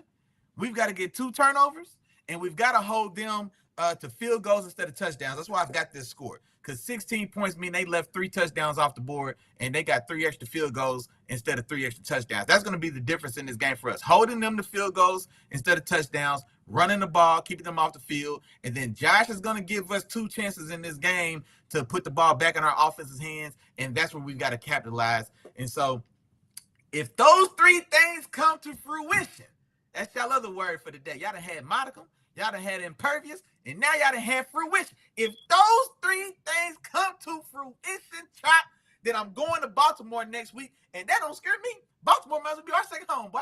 You know what I'm saying? Y'all gonna fool around, let us get into I ain't gonna go too far, but I'm just gonna let y'all know, if we go to Baltimore next week, boy, it might be some smoke in the city. But first things first, we got to find a way to beat Big Josh and these Buffalo Bills. And like I said, man, there's no more dangerous team in the league, man. Like I said, just like we talked about with Joe Flacco, he's playing that Josh Allen ball, that double-edged sword, like we saw from the Dolphins. It could be ugly. It'll be close. You'll be up 14-7, and then you'll blink. The Bills will turn it on, and then from there, you don't have a chance. Big Josh will finish that game with 450 total yards and 3 touchdowns. You know what I'm saying? After throwing 2 interceptions in the end zone. You know what I'm saying? And then finishes with 450 yards and 3 touchdowns. Like, what do you do with that? And so that we've got to find a way to kind of to like I said, to capitalize when we get those chances. And I'm definitely looking for our run game, man. I'm looking for 200 rushing yards and 2 turnovers. Hold them to field goals instead of touchdowns, man, and we win this game, man. 19-16. Gotcha, Willie Jack. Hey, and for those reasons, Willie Jack, because of the run game, because of the weather, and all the things that are coming into play in regards to this game, I don't think it's as tall of an order as you think it is, because it definitely evens the playing field out a lot. And with the way the Bills have been playing over the last few weeks, they haven't looked like an actual number 2 seed. Now, they pulled off those wins for sure, but don't let the number 2 seed fool you. You know what I'm saying? This is not the Eagles or the 49ers of last year, you know what I'm saying, or any of those. Like, this is not their particular team. This is a team that really has a lot of weaknesses and things that you can exploit with this team and ways that you can beat them. So I'm with you. I don't feel like it's that much or that tall of an order. Like I said, it's the playing field is even. I still got the Bills, though. I'm going to go with the Bills. But the reason I got the Bills in this game is because, yes, it's going to come down to the run game. But I also think that the Josh Allen's ability and what he's able to do a lot of times is special. Certain things that he's able to do in these particular games that we haven't seen many quarterbacks being able to do. But then also with him still being able to utilize his legs. I think that's going to be the key in this game. Him utilizing his legs and creating time outside of the pocket. I think he has a big rushing day. I think he goes – I would say he goes for at least about 60 rushing yards, 60, 70 rushing yards in this game. And I'm gonna give him 2 touchdowns, Willie Jack. I'm gonna give him 2 rushing touchdowns. Maybe one as a QB sneak. But I think his legs are going to be huge in this game in terms of him being able to really make a difference there. You guys do have the advantage in terms of your offense and their run game. Okay. I think that's what you guys want anyway. That's the type of game that you want this to be. So I think you do have the advantage there. It's just how successful can it be? You know, can Najee Harris and Jaylen Warren, 1, not cough the ball up, and 2, be able to consistently get downhill and get 3 here, 4 here. This is going to be one of those playoff running type games. You're going to have to get 20 from one of them for sure, and the other one's going to have at least another 10 I want 35 rushes. 35 rushes between the 2 of them, Chop. Hey, y'all gonna need it. Football. That's what I want to see. Y'all gonna need it. So those are things that are all going to be key factors there. And this is gonna be one of those games, Willie Jack. It's gonna be one of those games. It's gonna be tough. It's gonna be hard fought, and every yard is gonna count. This is gonna be a game of inches for sure. So I'm going, like I said, I'm going with the Steelers in this game, but I think it's gonna be a tough one, man. It's gonna be a tough one for each team, and I think it's gonna be give me 17-13 ball game. 17-13 ball game. I think the Bills end up pulling this one out at home. 17-30. I mean, hey, that's respectable. And you know what I'm saying? It's never okay to lose, but the only thing that can really piss me off in this game, we come out and get waxed like Miami did. I'm gonna lose it. I may not watch the rest. I may not watch the rest of the playoffs, but y'all just gonna start my draft season. Like I said, we get waxed like the Dolphins did, boy. I'm gonna be hot. I'm gonna turn my phone off for about a week. I'm sitting dark in the closet, boy. I'm not gonna be able to take it. But yeah, no, I'm not mad at that, man. Like I said, man, it really is a lot, man. Going to Buffalo, they said they was having 60-mile gusts of wind in the stadium, bro. That don't mean nothing. There's one quarterback that ain't worried about 60-mile-an-hour gusts. That's Josh Allen. Josh Allen with a football, boy, he'll cut concrete like a lady. So that don't scare Josh Allen at all, bro. Hey, I'm gonna tell you this, Willie Jack. Hey, I think that's gonna have an effect. That'll have an effect on anybody. I still think he ain't gonna be able to throw the ball like that. If he gets over 150 passing yards this game, I'm gonna be surprised. I'll be super surprised if he gets over 150. I don't see it. I hope you're right. Man. We got some comments. My comments are broken, so Chop had to pull them up for me. But man, I'm gonna start with ZB. My bad. I'm gonna start with ZB. No, and then I guess I'll run down the list real quick. He said bad weather game is just what you need to make it close, just kind of like what we were saying. He said he still got the Bills close in a 1-score game as well. Same as I do. You know what I'm saying? So we're on the same page there. Mike Baker came through. He said, man, hey man, Gabe Davis is out. Diggs been quiet. Who they throwing to? Last 5 wins, all within the TD. You feel me? Najee and Jalen have a field day, man. So hey, that's where Mike Baker stands, man. That's how he rocking. That's how he rolling. Mike Baker, man, for your lips to God's ears, my boy. I like what you did there. Let's go. Absolutely. And then he said, and then he disagrees with some of the things that I was saying. He's like, man, Kazi is back, Mika back, Hot Tower healthy. He said, nah, it ain't happening. You know what I'm saying? And then, okay, no balls, no glory. My dog BP is in the building, man. BP is in what's the building. The deal? And he comes in, he's throwing in scores already, man. He says 17-10. He's going with the Bills to end up coming away with this W, man. So a similar score to mine. And then last but not least, man, Josh Allen with a 6 miles per hour gust downwind might be able to chuck it 100 in the air. Bruh. With 100, with a 6 mile hit, boy, he can hit the parking lot.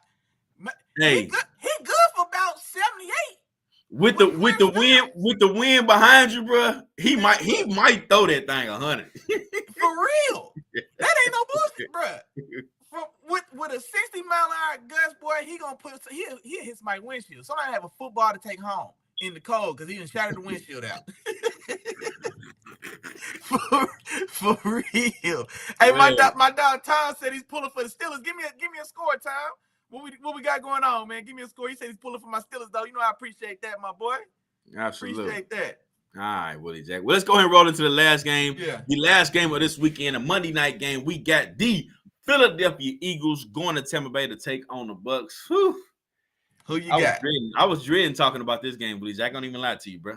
I was dreading talking about it because I just don't know. I can't trust neither team. I don't know who's going to show up. You know what I mean? If we get the Bucks offense to show up, they only could put up 9 points against the struggling Carolina Panthers. You can't trust them. You know, if we get the Eagles team who comes out there and gets blown out by the New York Giants and their second string quarterback, you can't trust them either, especially with how they've been playing the last few weeks. So I really don't know who to trust in this particular game. The only thing that I know for sure is they still got that offensive line playing, but I just don't know. I don't know what else. Jalen Hurts has a hurt thumb. AJ Brown is out. I don't know the story on Devontae Smith. I have to look and see if Devontae Smith is playing. So this team just has a lot going on right now, and they have to travel, get on the road. But the crazy part is, Willie Jack, I would not be surprised if they somehow pulled it off. I would not be surprised if they somehow got it going, and were able to come away with the W in this game. But I ain't going with them though.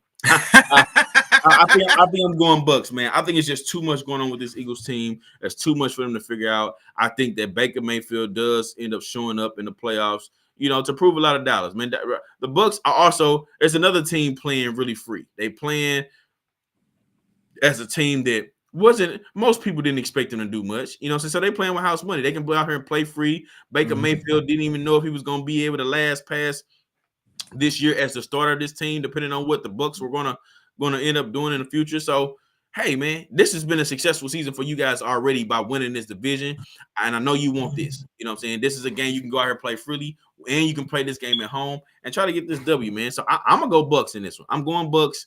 I think they're able to pull it out at home. The Eagles' pass defense has still been terrible. They haven't been able to get out the quarterbacks a lot, and I think Mike Evans and Chris Godwin have a day here. They have a day here. Give me over 100 for Mike Evans. I think Mike Evans has days. I think he gets a touchdown. And I think the Bucks are able to put up about 24 points, man. So get a Bucks 24 to the Eagles 20. I think they're able to take control, win this game at home. Eagles aren't able to do too much other than if they want to just focus on the run. I think that's going to be the biggest thing. DeAndre Swift is going to have to have over 20 carries this game for them to have a chance, because with AJ Brown being out, Devontae Smith being banged up, and that throwing thumb or hand of Jalen Hurts being injured, it's got to be all run. Everything has to be on the back of that offensive line, which, of course, that gives them a chance, but I don't know how much of a chance. So, yeah, give me the Bucks in this game, winning this one at home. I got you, man. I'm not gonna lie, man. That's the popular pick in the chat. We got our dog ZB. He's taking the Bucks by 2 scores, man. He's got Bucks winning big. He's going 30-17. Our dog Michael Becker, man, he said Philly limped it to the playoffs. They beat up, he said they ready to pack it in and go home. Our dog, man, BP, man, no balls, no glory. Shout out to the game, man. He said he's taking the Bucks also in a 2-score game, 24-14. And then our dog Micah Baker, man, he said he's got a 3-game parlay going on. He's got Houston, Pittsburgh, and the Bucks. And so, hey man, go ahead and get your bread, young man. Go ahead and get your bread, big dog. Hey, one down, 2 to go, Mike. One down, 2 to go, dog.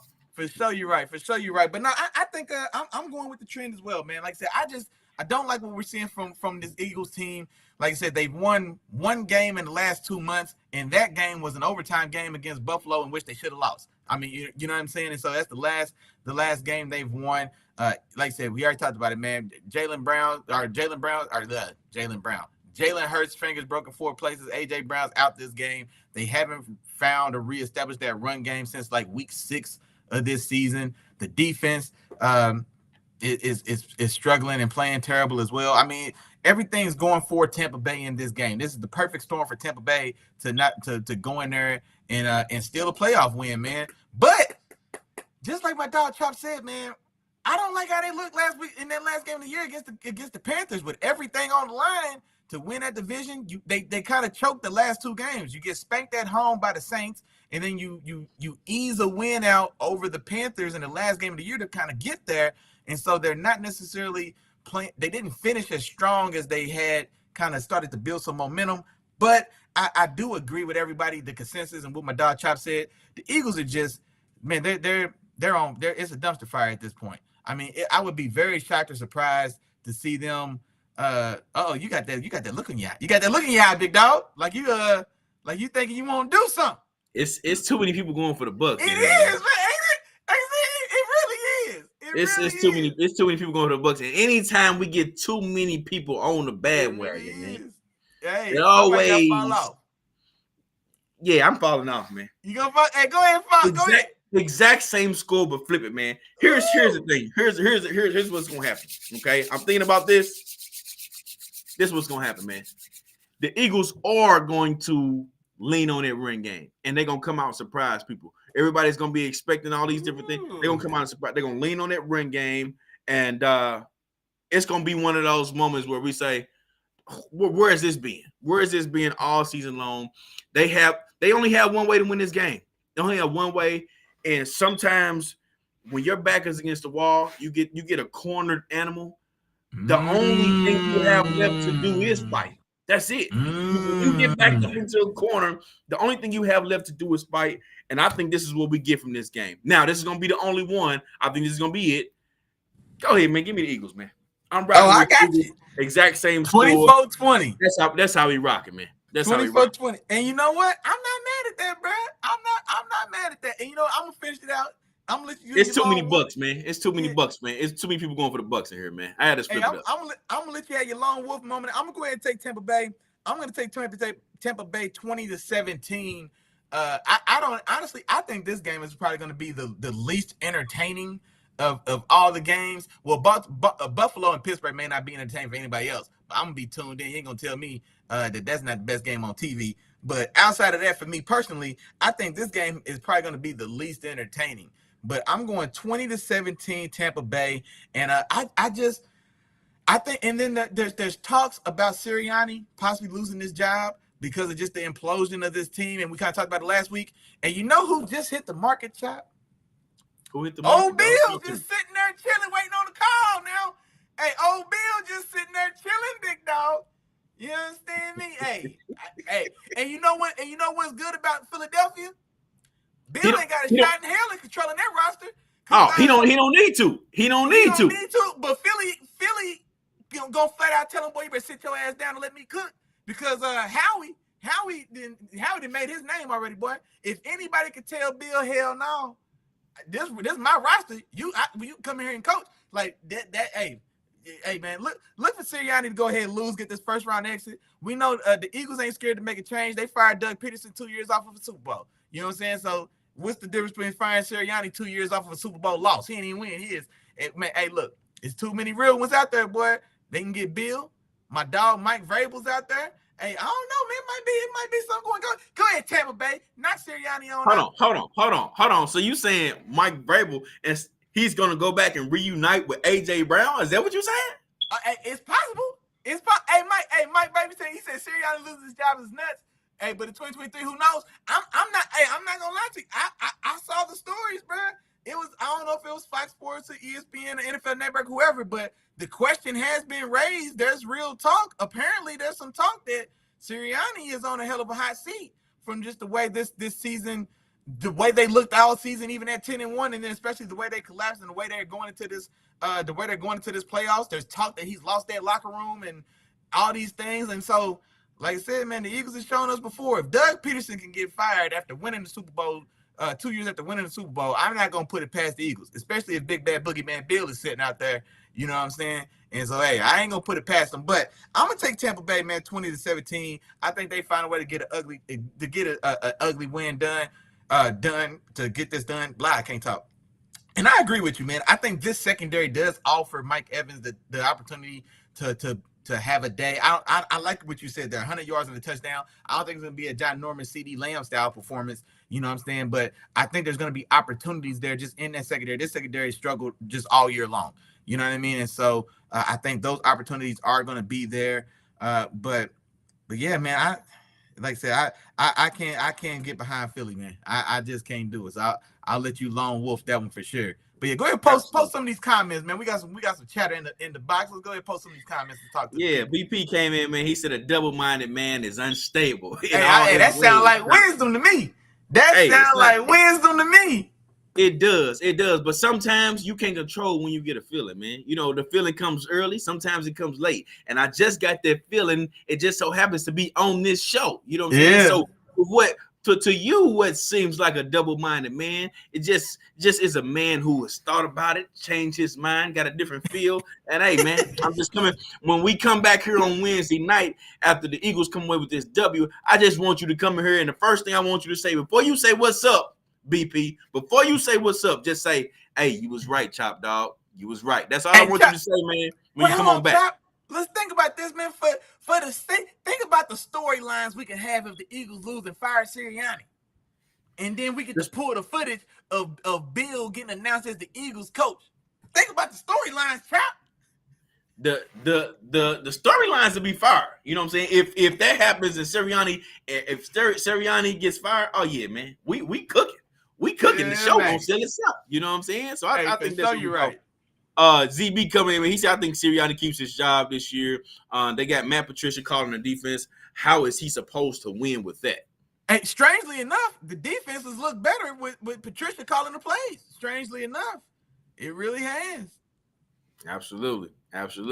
And what do we have any other ones that you wanted to touch on, Willie Jack? Or let's see here. Let me see. I just seen they was going along the side. I think one of the ones I think you mentioned sure. earlier. So I think one of those. ZB pointed out a good thing earlier too, man. He said Chris Godwin, man, with one of the quietest 1,000-yard seasons in history, man. It was pretty quiet, man. Man, he got 1,000 yards. I mean, consistent, but and not like it hasn't been too many big days, but just consistent numbers. But you think about it, Willie Jack. You know, playing 17 games of the season, what you need? 60, 70 yards a game? 63 yards or so, yeah. About 60 like that, 60, 70 yards a game? Hey, that was quieter than Brandon Cook's 1,000-yard season. Boy, I ain't hear that one coming at all. For sure, man. So, but yeah, man, I think we kind of went through every game. Willie Jack, real quick, man. I know we didn't really give too many nuggets. I want to run through some of these games, man. I'm gonna throw a couple fantasy nuggets, and then I'm gonna finish it off with my player performer of the week because I didn't give it during the game. So my fault. I apologize for that, man. But let's start out with the Packers and Cowboys. Give me CeeDee Lamb. CeeDee Lamb, another 9-catch, 120-yard day. Give him a couple touchdowns, man. He shows up big in a win at home for the Cowboys. How many touchdowns? How many touchdowns? Give him two touchdowns. Ooh. Okay. In the Rams-Lions game, give me Matthew Stafford, man. Matthew Stafford. He is my performer of the week. I'm rolling with you, ZB. I'm not going to necessarily say 400, but give him 350, though. Give him 350, 3 touchdowns in this game. He is my performer of the week. I think he performs very, very well to get the Rams and lead the Rams to a victory on the road. Also, in that same sentence as a performance nugget, give me Cooper Kupp this time. Cooper Kupp this time, he goes over 100 in the touchdown today. He has one of those games. I'm not really going to give anybody any nuggets in the Steelers-Bill game because I think it's going to be real ugly. So I guess the only thing I'll say is I'll leave it what I had. I had Josh Allen 2 rushing touchdowns. Yeah, two rushing touchdowns in that game, so I'll stick there. And then I'll stay the same with my Bucks and Eagles. Give Mike Evans over 100, but on the other side, since I'm going with the Eagles now, give me DeAndre Swift, man. DeAndre Swift goes over 102 touchdowns this game, man. So there we go. There you have it. There are my nuggets of the week, man, and also gave y'all my performance of the week. Willie Jack, you got any, or are you rolling out? You good with what you? Yeah, no, man. I got some as well, man. So I've got Dallas winning. If CeeDee Lamb has a big day, that means Dak had a big day. So get Dak 303. Yeah, 303 touchdowns. You know what I'm saying? Standard fare. You know what I'm saying for Dak. Dak to have a big day at home. I think, man. You know what, man? In the battle of those quarterbacks, man. I think you know what? I'm gonna let that Detroit game ride. I do think that Jared Goff is gonna be super motivated and all this, but I don't necessarily think it's gonna be a big stat day. I think this is gonna be more of a balanced day for Detroit because I think that run game is gonna have to have a decent say-so in this game. So I don't necessarily know about Jared Goff lighting it up. I already dropped my little nugget for how I think my Steelers road to victory, man. I'm looking for 200 rushing yards between Najee and Jalen Warren, and my defense got to get me 2 turnovers. Like I said, man, and we can get this done. And then, Philly and Tampa Bay. I don't expect much fireworks in that game at all, man. So I'll leave it where it lies. I like what you did there with Mike Evans, though. If I was gonna do something, I think Mike Evans against that secondary that struggled all year. I think he does have the chance to, like I said, 100 and a touchdown. Does seem likely to me. So I'll leave that where you got it. All right, Willie Jack. Well, hey, that's pretty much it, man. That's it. Yes, that's sir. We came, we saw, we conquered, man. We had a bunch of comments in here, man. Guys riding with us, man. We appreciate y'all. But Willie Jack, it's time for you, man. Bring us on home, big dog. Hey, there we go, man. Just like my dog said, that is it. That is all, man. Let me shout out the Film Fam was in the building today for sure. Man, shout out to. Oh, man, I can't pull up y'all comments. You just got to believe me when I tell you. Man, you know, how did I miss this as well, baby? Little sister's the first one through the door. She said, good morning, going to church. Have a great show. Appreciate you, Mom. The fam band was in the building. My mom's came through, of course, as always. Our favorite co-worker, ZB, Zach the Mac, was in this thing as well, man. Also, wifey and sister of the show, LaShawna, was in this thing as well. She tapped in a little earlier. Man, my Steelers brethren, man, he was in the building for sure all day long, holding us down. Michael Baker in the thing for sure. Man, terrible time holding it down for them Texas. He came in here as well. And then let me find one more before we go. Oh, man, how can I forget my dog? BP, shout out to No Balls, No Glory, man. Appreciate you tapping in as always, man. And then real quick, man, for having to give a game ball, man. Let's go with my Steelers brethren, Michael Baker. You know what I'm saying? So appreciate all the love and support, everybody. No 12 o'clock game, of course. So everybody's got a little extra time today before that 3 o'clock game. But, man, hey, y'all have fun. Y'all be safe. I know a lot of y'all are in Missouri. I'm down here in Texas. We got the same cold front coming in. So, man, stay warm, stay inside unless you absolutely got to go outside. And other than that, we will see y'all Wednesday, 7 o'clock. Peace. Peace.